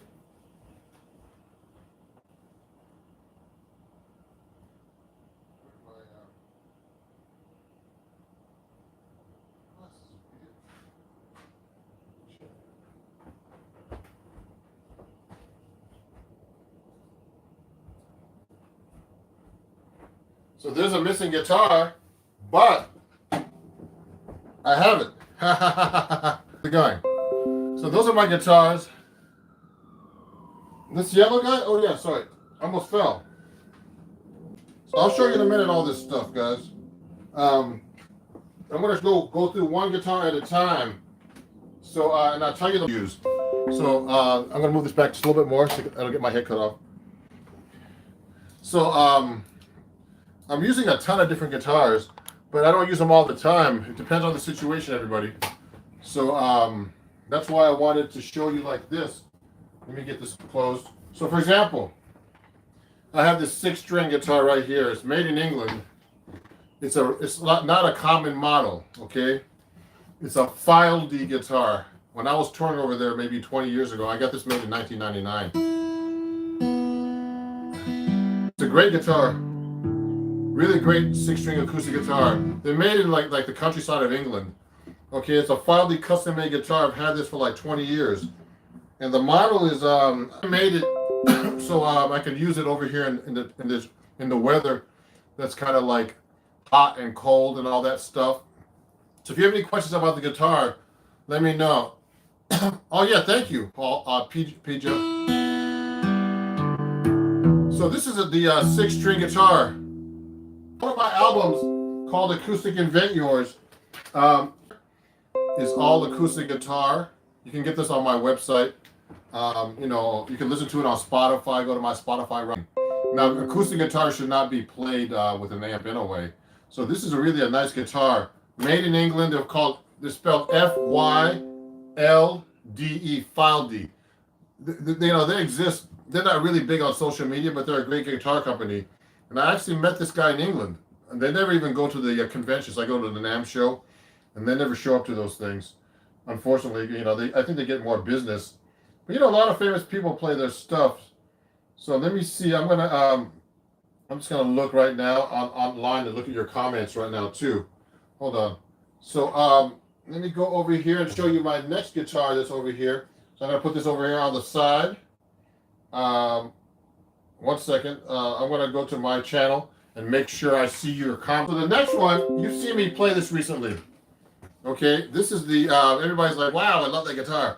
This is the D'Angelico XL1. I just got this from D'Angelico. Okay, so in the last guitar I showed you, I used Tomastic strings, just in case you know what I use Tomastic strings on the guitar, but not these. I use these acoustic strings. So the last I used Tomastic strings like not these, but they're these steel string guitars that they make, steel strings that they make for guitars. Oh yeah, these are called plectrums. Okay, so I'm a Tomastic endorser, and I use plectrums. Now the plectrums are kind of cool. They're they're nice strings. Also, they make interesting. Tomastic makes these flat wound strings, so they're really kind of cool. So I deal with these guys too. I use the George Benson strings on the 6-string guitar. But on this guitar, you can see the neck. It's a really nice guitar. 6 strings. I think it's all maple, laminate top. See that? Okay. So it has a Seymour Duncan pickup on it. I use a Labella jazz tapes. I use 14 on top for you guys. This is what I use. This is a 7-string set and 6 strings of this. Ah, yes, piano wire, the man string I call it. That's funny. No more kings. No more. You're not a king anymore without heavy strings. So these are great strings. They're like black tape. If you look carefully, there's black tape on them. See that? So they're really kind of cool. They have a great sound. Two metal strings, 3 tape. 4 of these strings are nylon taped actually. On the 7th string, where I use this, it's actually round wound. So I use flat wounds on my jazz guitar. So it's a great guitar. I'd like to thank D'Angelico in New York and Justin over there for having me as a D'Angelico artist. Also, everybody who's watching, I have some cool content. I try to answer my fans' questions when I have time. I'm so busy with social media and gigs now, so it's getting a little crazy. But please subscribe to all my channels, TikTok, Instagram, everywhere. I'm everywhere. Ron Jackson Music, okay, and people from YouTube and TikTok and even Instagram. So I'm showing you these now. These are only my 6-string guitars because I play so I don't break this one. So that's my D'Angelico. It's a nice guitar. I'm hanging it up on the wall. I have like a rack for my guitars, you know, so you can hang them. So this is another one. And if you guys want to get some great discounts, contact me. You know, my email is Ron Jackson. You can email me at Ron. This is a nice steel string. I haven't been using it recently. You know, I need to get set up a little bit. So I can't send it back to California to get set up. It's not worth it. That's where the Cremona America's Cremona US. It's a really great steel string guitar, and you can plug it in. You know, there's not wow, good deal. Contact me by email, and I'll get you a good deal for the guitar. Actually, one of my patrons is purchasing a Varia guitar through me, so I'm like a guitar dealer. Tone right here in the middle. I forget what this is made out of wood, but you know what wood this is made out of. But you know, look it up online. It's a M20E. I'm going to show you. I'm going to put these on the descriptions after. Yeah. These are sync strings. So you know, I need to get set up. There's a little buzzing up. It's not bad actually. So I have to get this set up a little bit. That's all. And I'll play it more. So this is a great guitar. I'm going to put it over the third guitar I showed you guys. If you want to see the other ones. Do I want to sell that one? I don't know. You know what? I have like 4 or 5 steel string guitars for me to sell. Where do you live? It's not a cheap guitar, so you know. It's not like a cheap guitar. It's like over $1,000, I think. So if you want to, possibly. Now this is a really cool guitar. A Fender JG12CE/12 string. So I rarely use this Fender 12 string. You know, I just have it hanging on the wall, but you know, I keep it in good condition. You know, just so you guys know, here's my humidifiers. I learned this from one of my students. Save money. Don't give that money to Diadario. So this is a great method for humidifying your guitars. You basically take a Ziploc bag like this and just punch holes in it with a fork. Put a sponge in there, and it humidifies the guitar. So I've been doing that for a while. Strings basically okay. All the strings are doubled. Like these are octave. It's not that bad. So this is like someone gave me this like Planet Waves, I think, like humidifier. I replaced it with these things inside, sponges. So so that's how I humidify my guitars, and I have a humidifier too, so they don't like crack open. Okay. So this is my 12 full EQ and everything. You know, is there a battery in this thing? Nope, I don't have a battery because I haven't been using it. So it's a great guitar, you know, and I've rarely used it, but I'll be using it soon on something, I'm sure. I've had this for like 20 years. I got this from a friend that when I was a really well-known guitar player in the 70s. His name was David Spinoza. He actually did a lot of recording sessions. Like he was playing with all kinds of people, you know, like James Brown, and he did all. And I was doing a lot of Broadway, and I met him on someone recommended him to me. Who was playing Broadway, and I was playing Broadway a lot at that time. So I was subbing for him, and he, you know, he was a really cool guy. You know, he was a session guy, so he was one of these guys who knew how to play really well in the studio. But, you know, if you asked him to do a gig like me, and he didn't know any tunes, you know, and he's one of these guys that could just read the notes. So he was great, man, amazing player. David Spinoza, check him out. He's everywhere. And he's retired now, but he's a really great musician. So anyway, let me keep going. So this is another these guitars. So just to let you know, this Cremona I got, I'm a Cremona endorser. So this one's a Soloist S65C. Now this is an inexpensive guitar. I think this is like maybe, I'm not quite sure. It's between $200 and $600. That's not expensive for a guitar. And it's a great straight up nylon string. You know.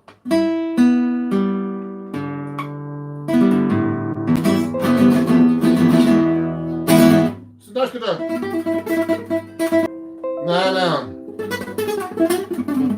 Okay, it's a really nice guitar, and I use this a lot for teaching and practicing.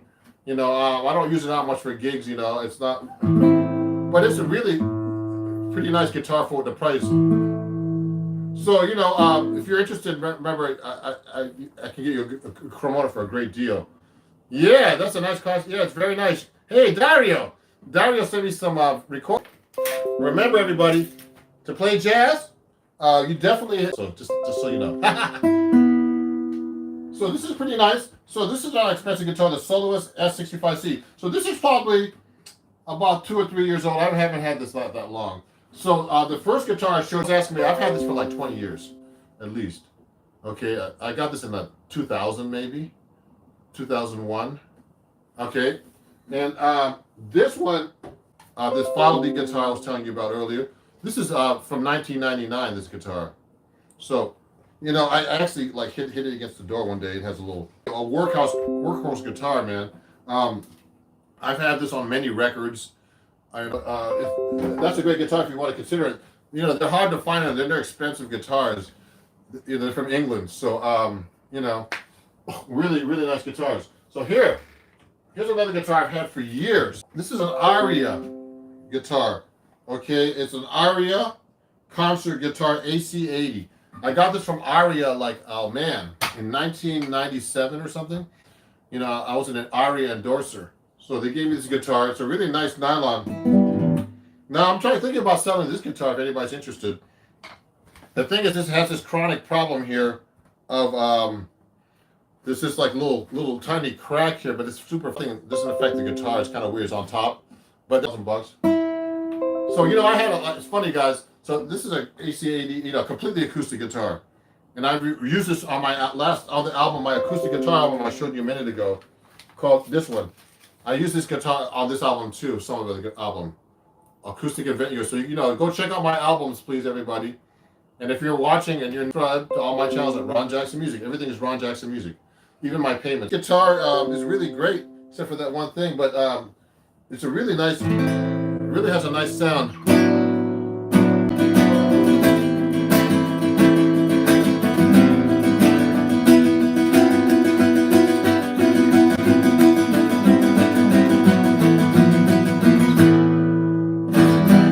Yeah, so it's pretty nice. So that's my Aria guitar, getting almost to the end, but not quite. So look, this is the one everybody keeps asking me about. Okay, it's my Eastman. So this is called the Eastman T49D/V Amber guitar. Okay,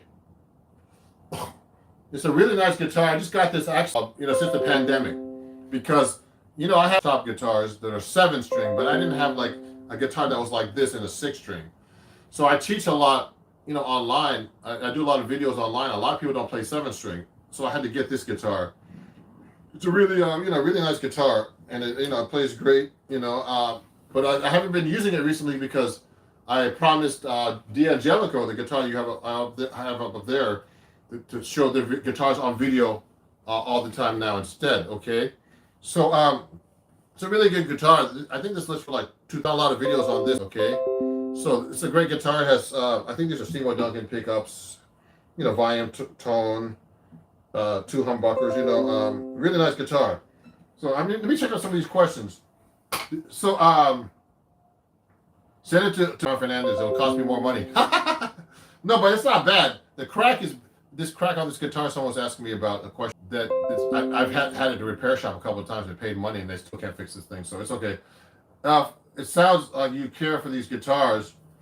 For these guitars are still in good condition and looks new. Thank you, Udian. Yeah, they're in good condition. I mean, I don't mess up my guitars. I have to play them for gigs, so just so you know. So yeah, these guitars are great. So this is my Eastman. So you know, all this I'm going to list after, and you can go to my Amazon store, and if you want to pick one up, let me know. I'll send you the links on my Amazon store after this. And just so you guys know, who's ever watching, this is a new announcement. I'm doing a workshop, a jazz workshop, 2 p.m. Eastern Standard Time Sunday. Come by and see my, you know, come by and attend my workshop. I had this was on Lively, which is a site owned by a lot of great jam band musicians and all kinds of stuff. So I had the most successful workshop this past April for them. So I'm doing a follow-up. You know, learn some jazz. Go to lively.com. LIVE workshop. July 18th. So let me online live with Justin Lee Show. Sure. I love him. Yeah. Yeah, Dario, it's expensive postage. So let me show you my next guitar. So this one's a really great guitar. I've recorded with this a lot too. This is another Aria guitar I got from Aria. I knew the owner of Aria guitars. He was a Japanese guy named Shiro Arai. I think he passed away, I think. But he was a great guy, and I've been an endorser for them for years. So he gave me this guitar too. It's a really nice classical guitar. It's an AC80CE electric. So it's like the same model that we just saw with the cutaway. This has a cutaway. And so it's nice, you know. I use this one sometimes for recording. I still have a battery in it. So it's a really nice guitar. Gotta put this back in. Oh, there it is. Okay. So this, you plug the guitar into here. Really nice guitar. I've had this for quite a while. And I've taken this, everywhere for gigs and stuff. So really nice guitar. These cost about, I don't know, at the time they were $1,000 at least, or $1,800, I forget. But these are nice guitars. I don't have really, really expensive guitars that were like $5,000 or $6,000 and stuff like that. But I don't carry guitars like that. It's not the guitar; it's how you play it. Remember that, everybody. I make it sound good. So and I don't use heavy. I don't use light strings. It depends on the guitar, but I use usually heavy strings. But I for example, I don't have any solid body guitars that are 6 strings. I have next video. So let me keep going here. So that's how many guitars did we go through so far? We went through 1, 2, 3, 4, 5, 6, 7, 8. Here's another one from Cremona that I didn't show you. I have a couple of the nylon strings. So this is a Cremona Solos F65C, a different one. So that's an S65C, and this is an F65C. So these are 2 different kinds of guitars, everybody. From Cremona, completely nylon strings. I think one of these is like, so this is a nice guitar. I use this all the time for teaching and practicing. And, I don't take it out much on gigs because there's no pickup. But look on this one, look at this one. They have their Cremona. It's like a little bridge thing they put here. They sell those. So if you guys want to get a Cremona guitar, please email me at ron@ronjacksonmusic.com and in all those stores. So this is a really great guitar for the price, and it's a nice. Yeah. And I've been to Bulgaria to their business is booming. I guess you know what that's a great comment. Someone says business is booming. I just have all these guitars because I collect them. People give me guitars. I buy some guitars, and I end up having all these guitars. It's like, man, I don't have room for all these guitars actually. But one of these guitars I do want to get rid of if someone is interested. Now, my last instrument, guess what? Is this a Guitar Joe? Tuned like a guitar. So sometimes I get gigs, and I'm like.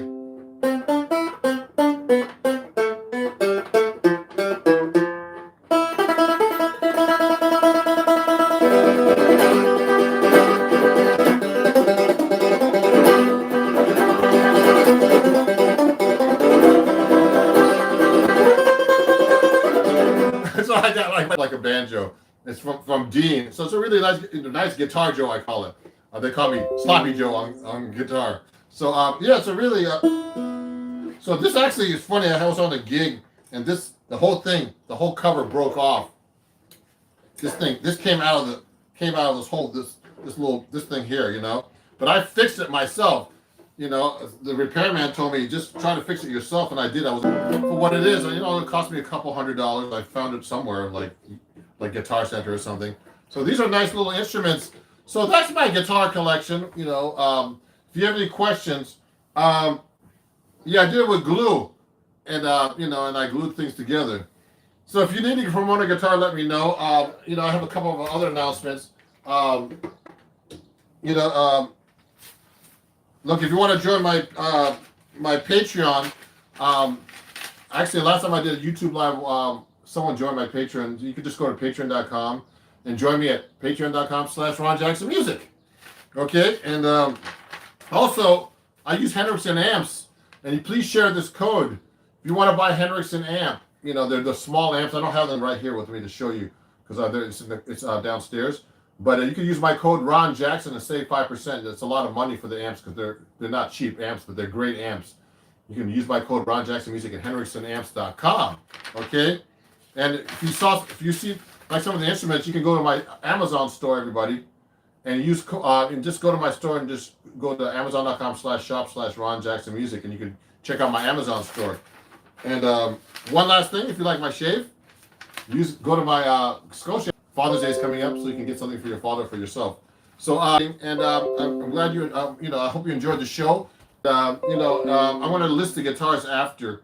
So if you want to pick them up at my Amazon store, or you want to check them out, or you want to contact me, I can put my contact information over there too. So I might want to get rid of one of these things. So thanks everybody for watching my live again. You guys are a great audience. Thank you for I just got to 25,000 followers, subscribers on YouTube. Thank you. So please share my videos, everybody. Subscribe if you don't already. And thank you for I try to give you honest and real content with no BS. So I really appreciate you guys, and we'll see you guys soon. There's a question here before I finish. Do you prefer tube amplifiers over transistor, or does that even matter? You know what's really funny? Someone just asked me, do I prefer tube amplifiers? That's actually, you know what? I Fender Tone Master amps. They are both actually transistor, but they sound exactly like tubes. Okay, and I used them on gigs recently. They sound great. Twin reverb. So I got one like a Princeton type one, and I got a twin reverb one. And if you like the show, I'm also taking donations here at the end. So just go to PayPal and Venmo and Cash App. It's all Ron Jackson Music. I appreciate you guys. Okay, and follow me everywhere and donate everywhere at Ron Jackson Music. And I'll see you guys soon. And thanks a lot. It was really fun. And I got to show you my guitar collection. Have a great day. Okay, bye-bye.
Anybody know that name of the song?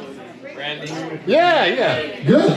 This young man here wins free air because he got the name right.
Yeah.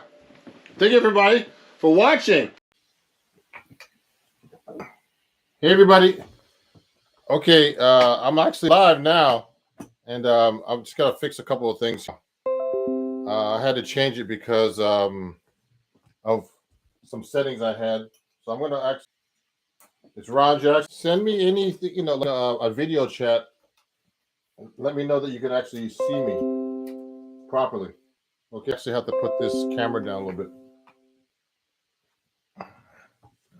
And probably move this back a little bit.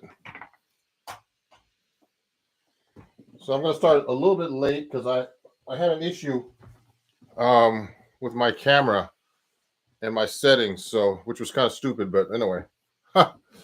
Technology. Let me see if I can fix this thing to make it look better. I might have to lower this a little bit. I'm going to have to get my guitar out here. I have to lower this a little bit so you can see me. Oh, see? A little high. That's a problem with YouTube. I can't figure this out. I have to load this. Let me do this now. We'll be good in a second. Send me a video chat in the stream here. Good. Patrick, how are you, man? And Devonite. Oh, cool. I finally caught you. Good. I'm going to fix this computer up a little bit here. I'm going to put a different thing on the floor here. So, guys, I had to actually, make this a public video because I've never done it before for my early access stuff. If YouTube, I'm live now with all this, and hopefully people will get it because I couldn't use the other link. Let me fix this camera a little bit.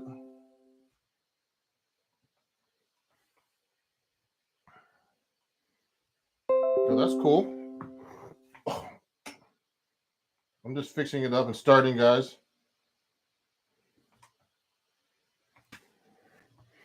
It's supposed to be my background, but and I'm gonna actually start in a minute. I'm waiting for some more people to show up here. But I had to resend an email and get so it can get this live. But I'm actually live, and I've never done a public live on. Might as well do it once in a while. Hey, good. Hi, Brittany. Hello. Okay, good. Private live link, but I had to change it because YouTube is really hard to set up, with the camera and stuff. You can see that, okay? Yes. I'll move back a little bit. We're going to be talking about chord melody today. So I'm just setting up right now. And if you have any questions, please send me a message. I'll start with my 7-string guitar today. We're going to talk about chord melody and how to do that. So please, let me just change this a little bit.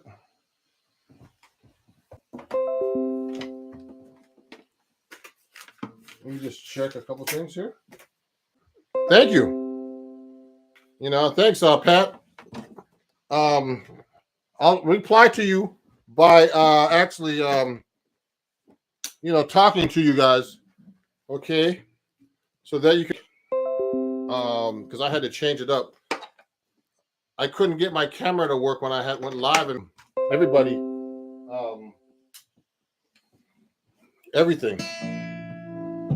So I'm going to tune my guitar real quick, and then we'll get started. And if there's any questions, let me know. We're going to talk about chord melody and how to construct chord melody, so we can go through some songs, things like that.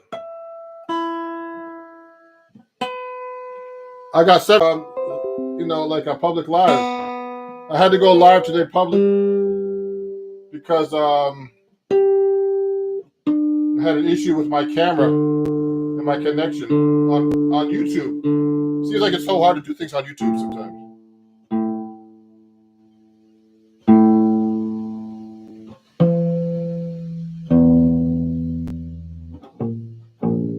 So I have 7 strings here.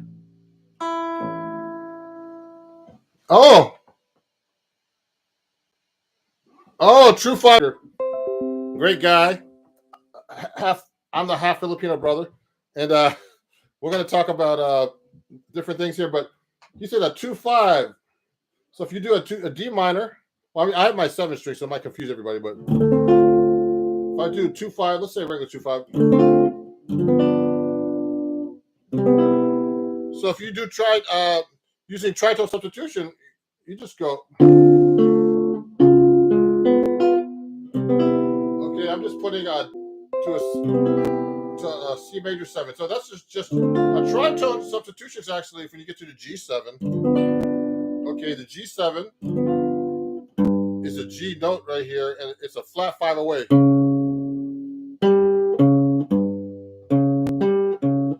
Okay, what happened is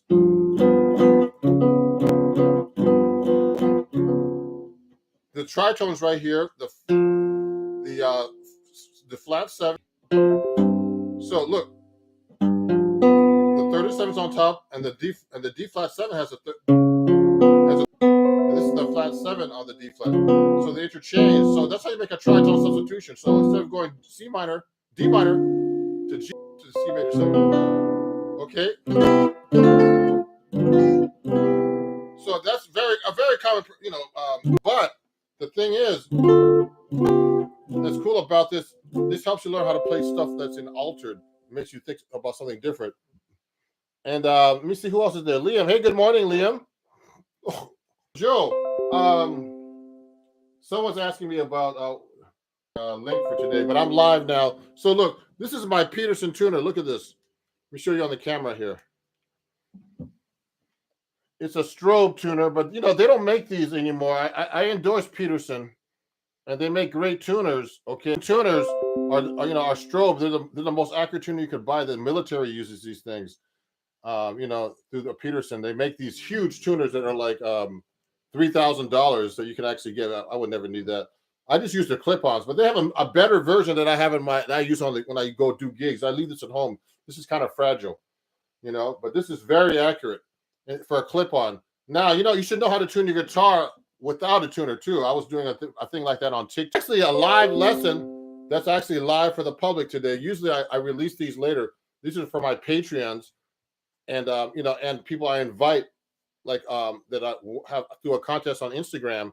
And today, it's all public because I had an issue with with my Instagram. There, you want to be a good jazz guitarist? What do you want to say to me? I like this guy. Well, practice, get a good teacher. Don't look at YouTube videos all the time. I'm telling you, it's only going to help you so far. Looking at videos is only could take you so far. You need someone to look at you and say, "Look, you're not doing this right. You're not doing this. You need to work on this." I've always had teachers. I'm actually studying right now. I'm studying with a drummer about time and rhythm. So before we keep going, everybody, let me play you something because this is chord melody. Today's about chord melody. So let me play you a couple of chord melody arrangements that I've worked out on the guitar that are, that aren't hard, that are fairly simple. I'm going to play it on 7-string. Now, this is one of my favorite tunes. This is called Time After Time.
Hey, how you doing? Hey, no problem, guys. You know what? This is actually public today because I messed up earlier, and now I had to make this public, so I had to let everybody know that I had a different link that I'm going public. So let me respond to some of these comments. I'm going to respond out loud, so you could actually text me here, okay, and then I'll respond out loud to whoever's responding. So Reggie Reggie says I'm a great guitar teacher. Thank you, Reggie. Reggie's been my student for like 2 years. He's learned a lot. He's a great student. You know, he's retired. He practices guitar all day, which I wish I could do. Hey, don't worry about being late. You're not late. I was late. And Patrick says, shh. Okay, just amazing. Thank you, Patrick. One man band. Thank you, Kevin. Thanks, everybody. This is public now today because I've never done anything public, but today I had. So thanks for sharing such a great teaching content on YouTube.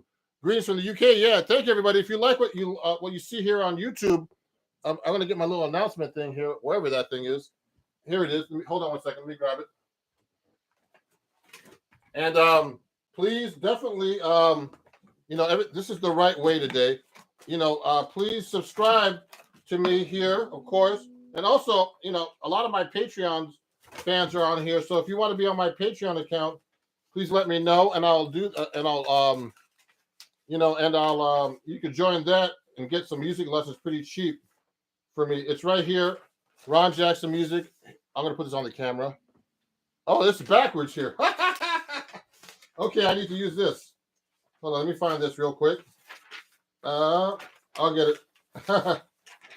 Here's my Patreon thing. Here it is. If you want to join my Patreon, this is what my students are on now. You can join for like starting at $3 at www.patreon.com/RonJacksonMusic. Okay, so that's my Patreon. So there's a question here. Great. Thoughts on blues, rock, and fusion. Okay, guys, just so you know, I started out playing rock. So I used to be into Led Zeppelin. I used to see all kinds of bands. Yes, Van Halen I saw 7 times, just so you know. I was a big fan of Eddie Van Halen. I'm into rock. I just started getting into jazz when I was like about 11, 12, through high school, actually. Then I started getting into jazz in high school. That's why I went to Berklee College of Music and studied jazz composition and arranging. But I love. No, if you want to start getting, okay, so thoughts on blues and fusion. Okay. So, did you go through different phases? So, you know what? I started playing rock, and I used to listen, to be able to learn the music by ear, get together with friends and play. And if you can afford to get a teacher, because, teachers, I didn't have a teacher when I was a kid. So I was growing up, and I was learning everything by ear. And you can only go so far by ear. There's always a great teacher that can help you. A good example of someone like that is when I was at Berklee, he was before me, is Steve Vai. Steve Vai is a highly trained guitar player, play with everybody. He's he was a really well-trained guitar player, could play all kinds of rock styles and jazz, everything. This guy could read. He studied with Joe Satriani as a kid. He's from Long Island. I live here in New York City area. He's from Long Island, and he studied with Joe Satriani, who's a great guitar player. These guys can read. These guys play rock. They play all kinds of styles, fusion.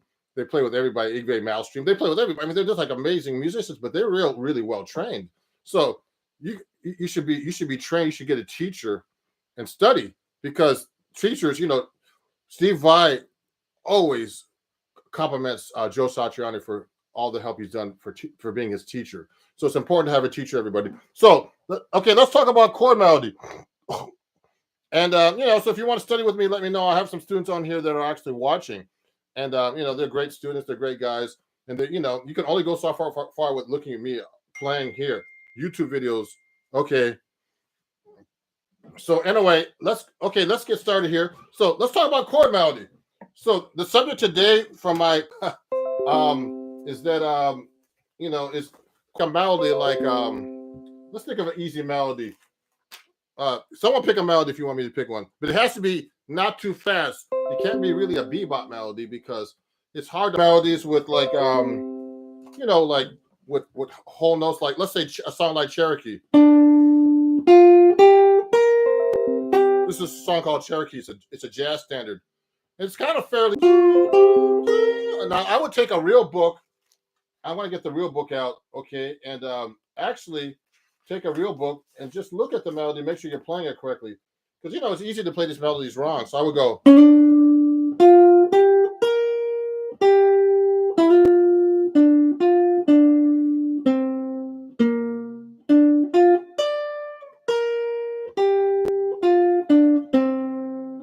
So that's the melody to Cherokee. So it starts with a B flat major 7 chord. So an easy way to play that is just put the melody on top of the B flat major. D. So I just put those 3 notes. Now if I'm making, so I'm just playing a regular old major 7.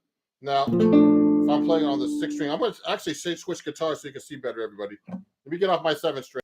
Let me get my 7th string here. Take it out because I want to get my 6th string out so you guys can understand me. It's not easy. Let me get my 6th string.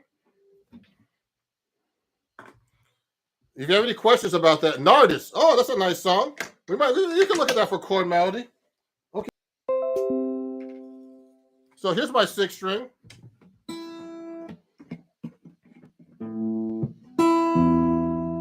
So let me tune this up real quick, and then we're gonna actually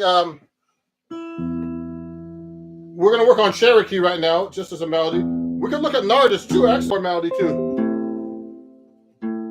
I'll tune it up real quick. A little sharp today in my room. I've had the humidifier going. Maybe changed it with the cold. It's been cold here. So look. So here's Cherokee. So I can play the chord like that with the melody D there. Then I did the inversion, first inversion. Then there's a 6th note on there. Actually, it says play F7 sharp 5. I can go like this. It says in the music good. There, I would do that. Okay, so the beginning of Cherokee is like this. So I'll go like this. 4, 7. Now this is F minor 7. It has an 11 on top. So you have to know the chord scale relationship to the the melody according to the chord. So that's a B flat against a F minor chord. So that's an 11. So I would do this. Or I could do it this way.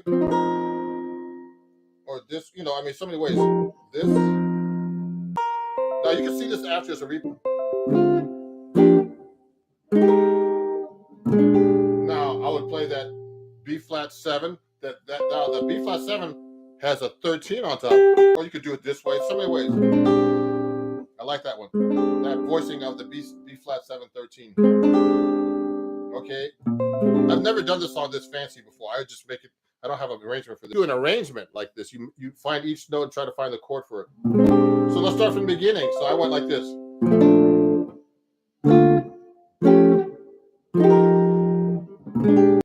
Okay. There's so many ways. I just did 2 notes at a time. You have to know your chord scales, guys. And now it changes when you get to a different chord too. So this is just in the key of B flat, and then when they get to the F7 sharp 5, that's a whole different chord scale. Okay, and I'm having the flat 7 missing, so it's F5 sharp 5 actually with a 9. This is actually a 9 against the chord. You should know the chord melody against the chord. Okay, so like this. So start from the beginning.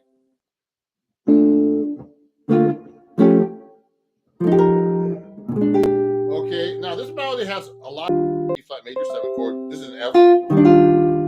Now it goes to the 7th. I can just go thirds. Then it goes to a D over an A flat 9. So this is actually a sharp 11. So you could play the chord like this actually to add the 9. Okay. So let's start from the beginning one more time. So here's chord melody, Cherokee. You have to memorize it.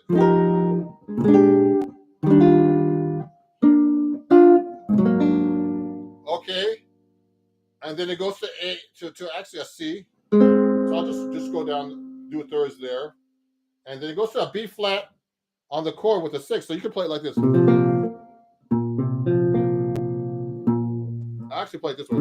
That's a 6 like this. Okay, see that?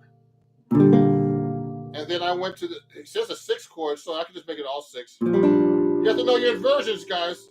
So these are all B flat 6 inversions. So you have to know your 6th and 7th inversions of your chords. So that takes a lot of practice. I have like a lot of charts like that. Actually, I'm going to put on my Patreon account. If you study with me, I'll give you these things. And and then it goes D minor, then C7. So 9 on top.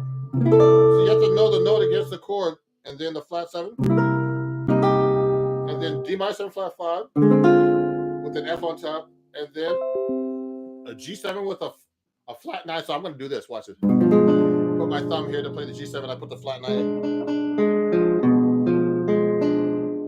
And then it goes to C minor 7, I think. Yep, with the C. And then F7, sharp 5.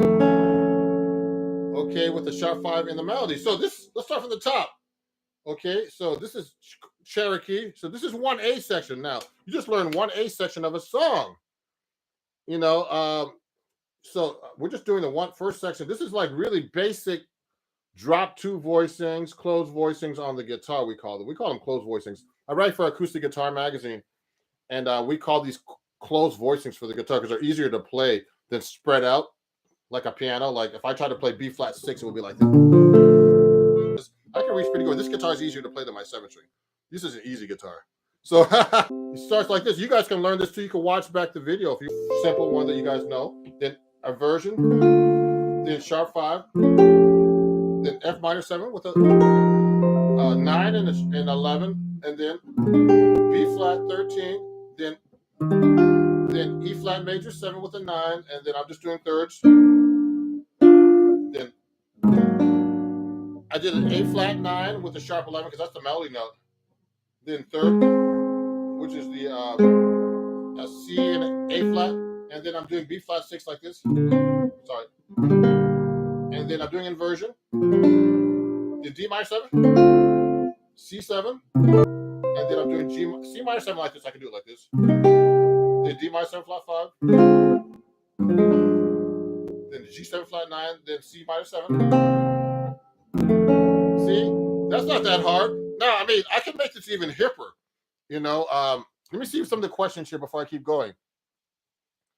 Thoughts on the blues? Okay, so Patrick, any advice for someone who's wanting to start gigging? Oh, Patrick, so I want to answer these questions before I keep going. So, Patrick, to get gigs, you know, the best way actually is to know as many people as you can.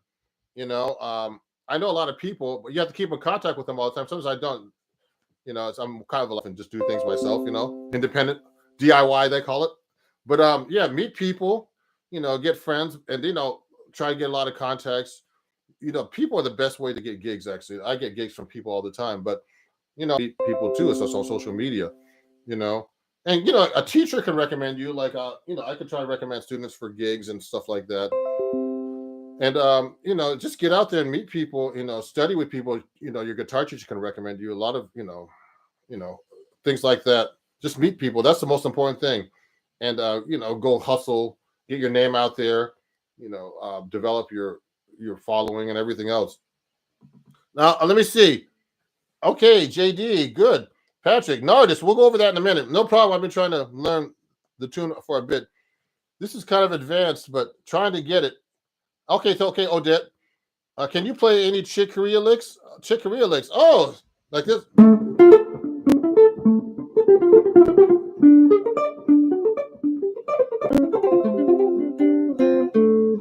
Okay, that's about. I gotta practice that one still. So anyway, that was "Got a Match" by Chick Corea. I mean, I worked on his stuff for years, so.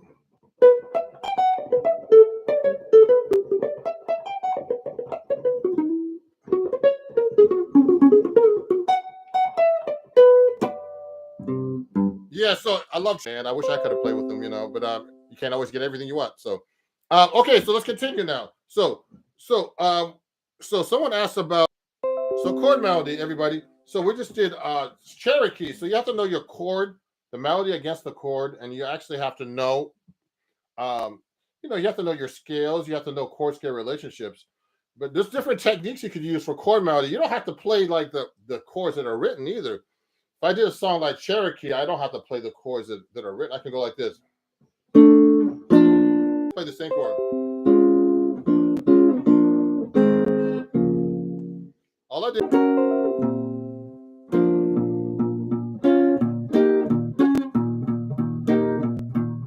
See what I just did? I just played the same. What I mean.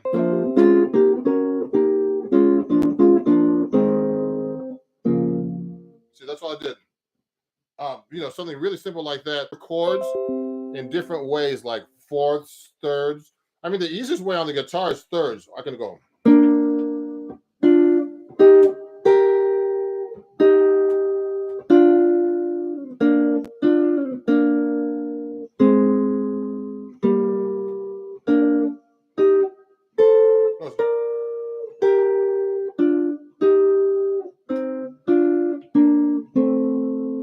I just did thirds, basically, I wasn't looking at the music, so I was trying to figure out.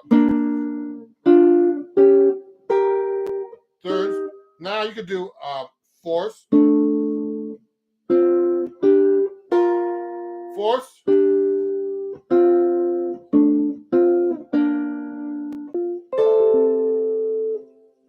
See, these are things that people don't think about.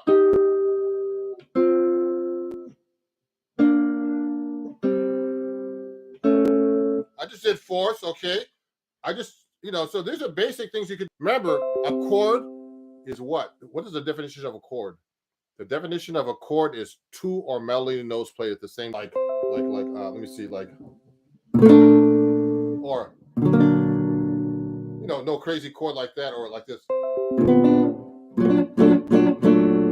With a sharp 5 and major 7. You don't have to do a fancy chord to make a chord melody. You can just do a regular chord melody. I just did fourths. You could do fifths too. I mean, it's kind of weird. You can go. Let me see. I don't want it to be has that kind of Asian sound. Another easy one is six. It really fits well on the guitar and they sound very good. Like Monk used to do them. Monk used to do that a lot. Six are really good on the guitar.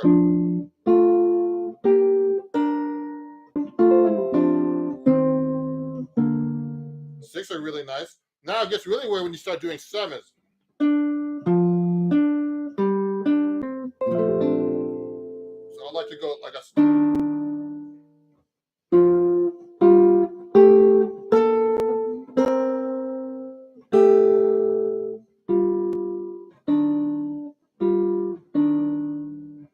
I mean, it doesn't always work with the sevens. Okay, octaves. Okay, and there's just so many ways to do it, but it sounds much different if you start doing things like this, like seconds. I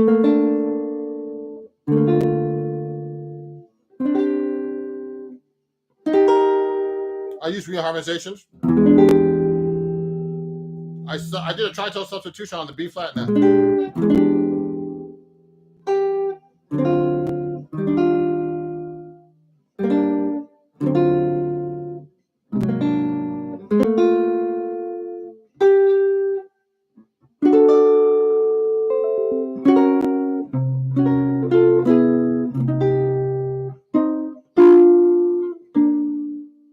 Tritone substitution there instead of the tritone substitution.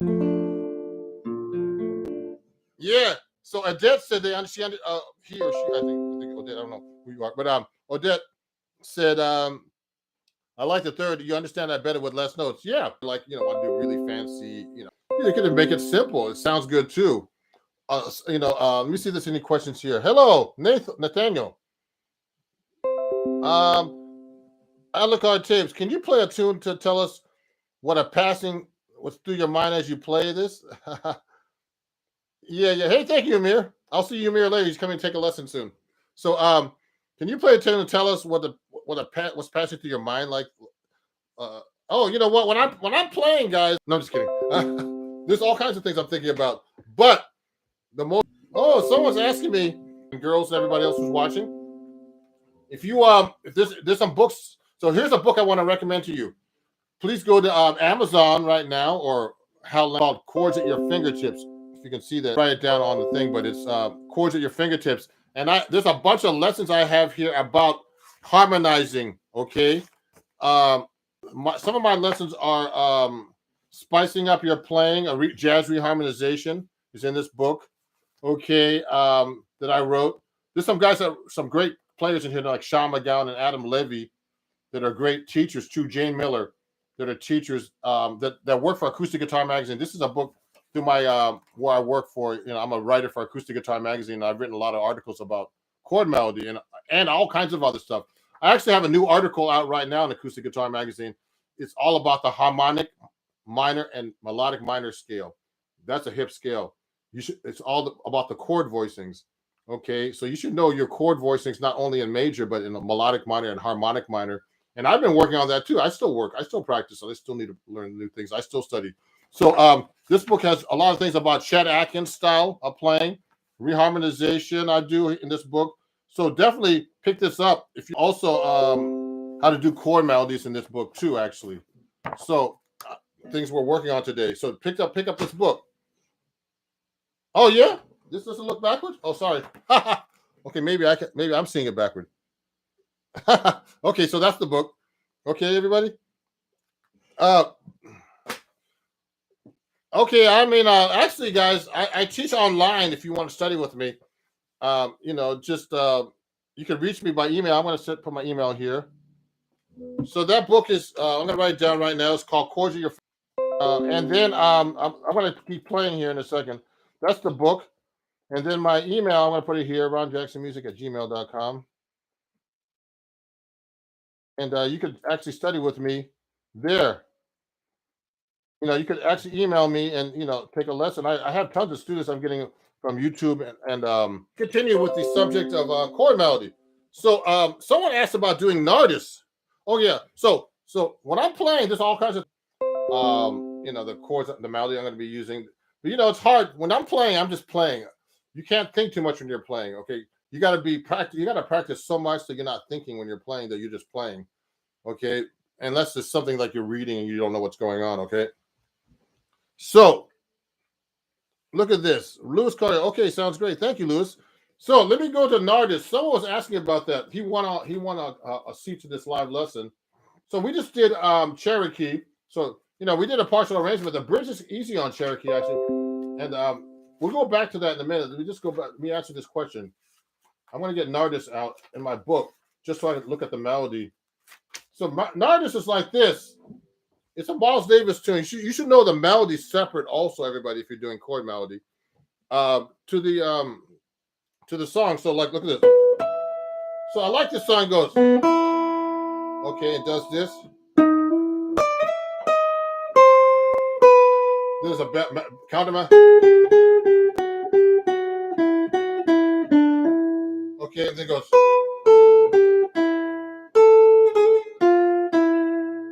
Now this implies a Phrygian scale.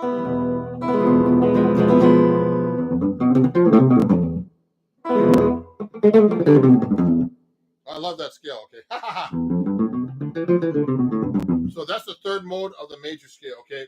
Now, so it starts with an E minor chord. It's really easy on the guitar. It's like, and then goes up to F major 7. And then you can go. The melody's written down an octave up, an octave higher than it's written in most cases. Okay. You look at the range. So I would go like this. I would play the harmonic. I love harmonics.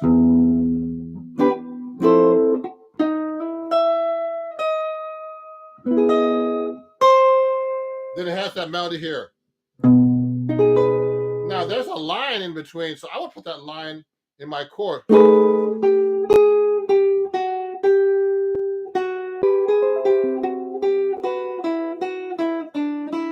See how I held that note on top?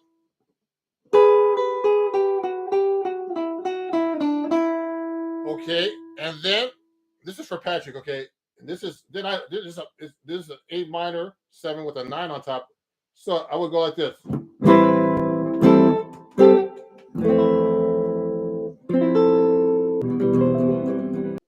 so I'm gonna keep going here, and then so that repeats. Okay, so that's the cool thing about jazz. You can actually repeat over and over this. It's AABA. So this form is AABA. So the same melody again. So let's go over that one more time.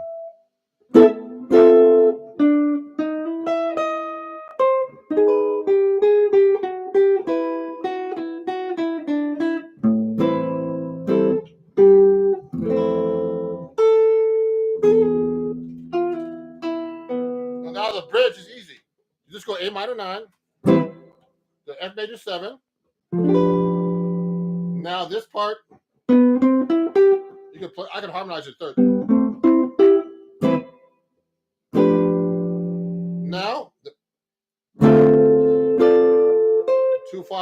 D minor 7.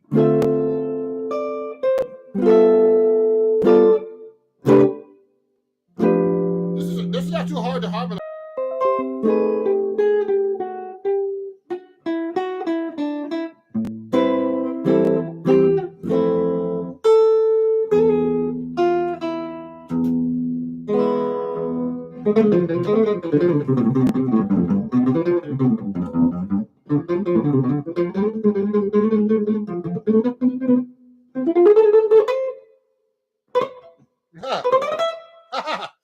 Okay.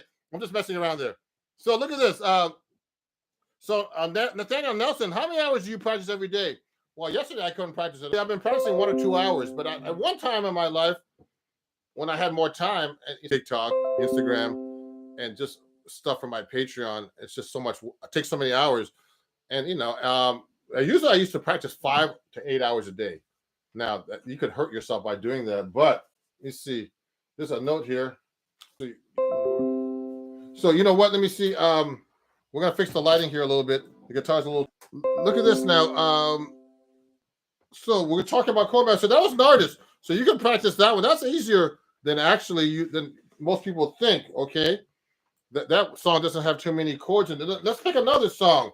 If you want to send me a request about a song to chord melody, Oh yeah. So Lewis, I'm sorry, Lewis. Lewis asked me where am I located. So I'm in the Jersey area. Okay, and also what was I gonna say? I do everything online, and sometimes I have people. If you want to email me about lessons, just email me and we'll talk about preferences. I'm in town. Oh, Sean's here! Yay, my student. I'm teaching Sean at noon today. Hi, Sean. How you doing? Sean has a question. Autumn leaves. So this is a great idea. So I'm gonna do autumn leaves. I'm gonna actually. I know this song by heart. So let's take autumn leaves. Let's do autumn leaves here. So remember, you got to play the melody.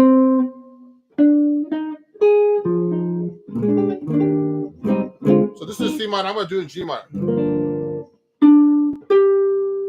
So I would go like this.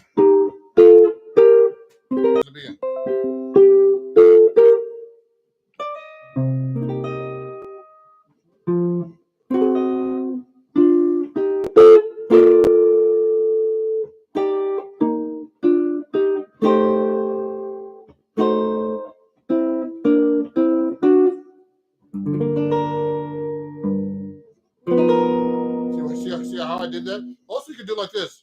See, I don't like the chord is too thin up there like this, so I like to do this. See,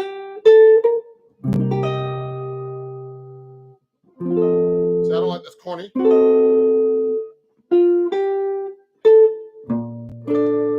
So I'm doing these stretchy chords.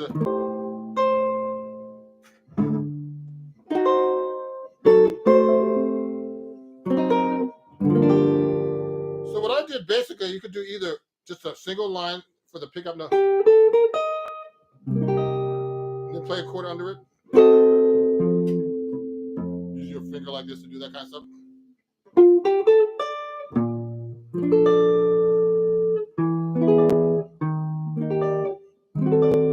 Reharmonization, major 7, D over E flat, major 7 sharp 5, flat 5, flat 9, sharp 9 actually.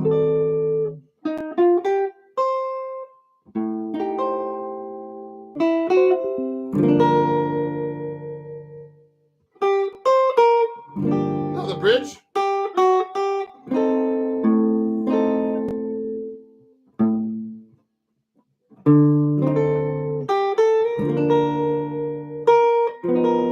Reharmonization.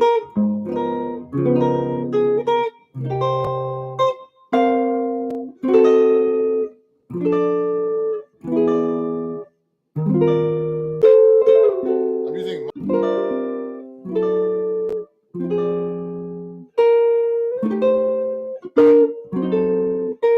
So I'm using really basic.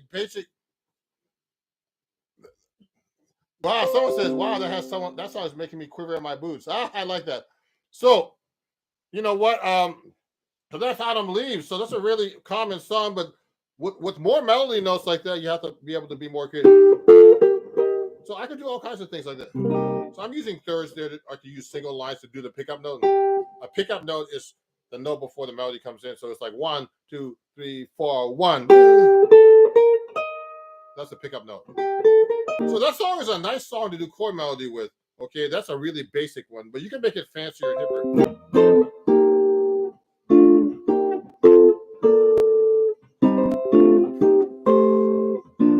Yeah.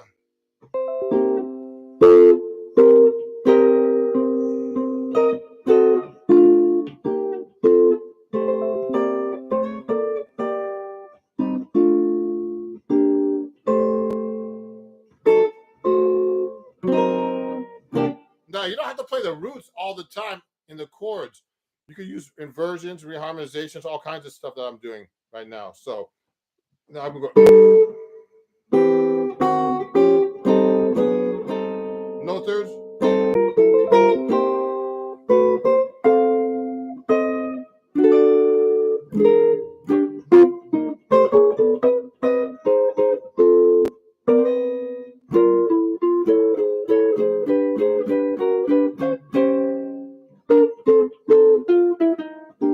Oh, cool.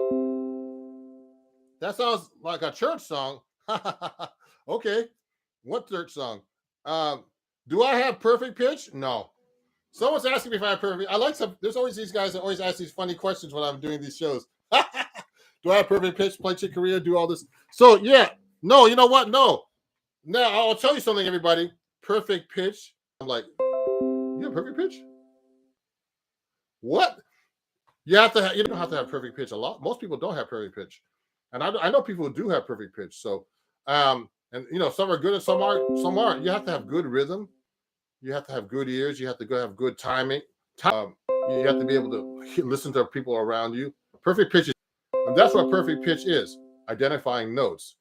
So if you're good at identifying colors, doesn't mean you're good at, like, I don't know, architecture or something, whatever that has to do with colors. You know what I mean? So perfect pitch is just a skill. You know, having a good ear is a skill. Being able to pick up things by ear, by being able to listen to music and just. So those are very interesting. If we're talking about jazz here in general.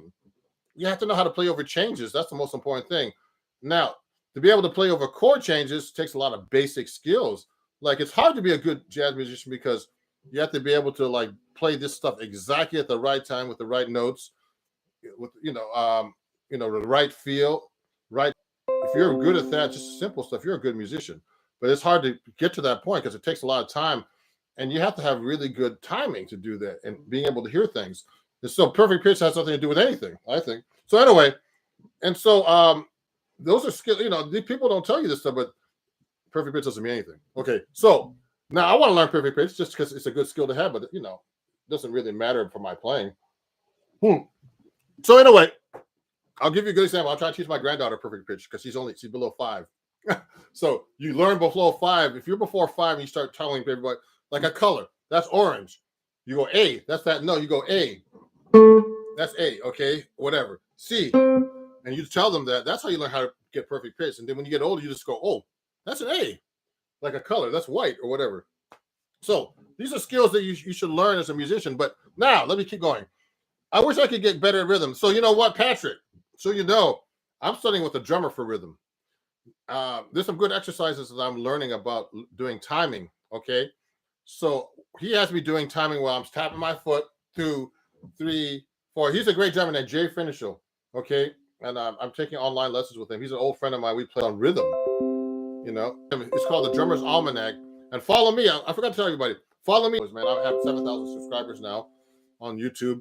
But also, I have tons of fans on TikTok because I do a lot of videos about all this stuff. And I have tons of fans on Instagram and Facebook. So all Ron Jackson Music.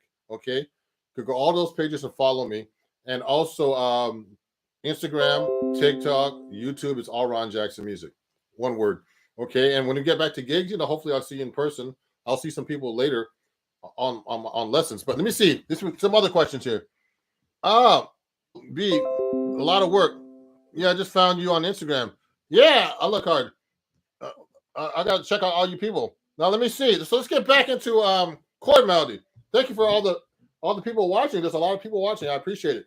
So if you want to pick another song, I can do the bridge. So remember we did Cherokee in the beginning. So I memorized the arrangement that I did earlier. So it's like this. You gotta memorize this song as fast as possible. Cherokee.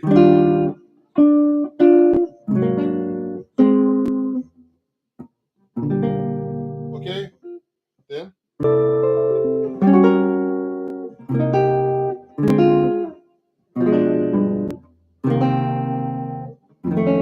So I'll do a different way.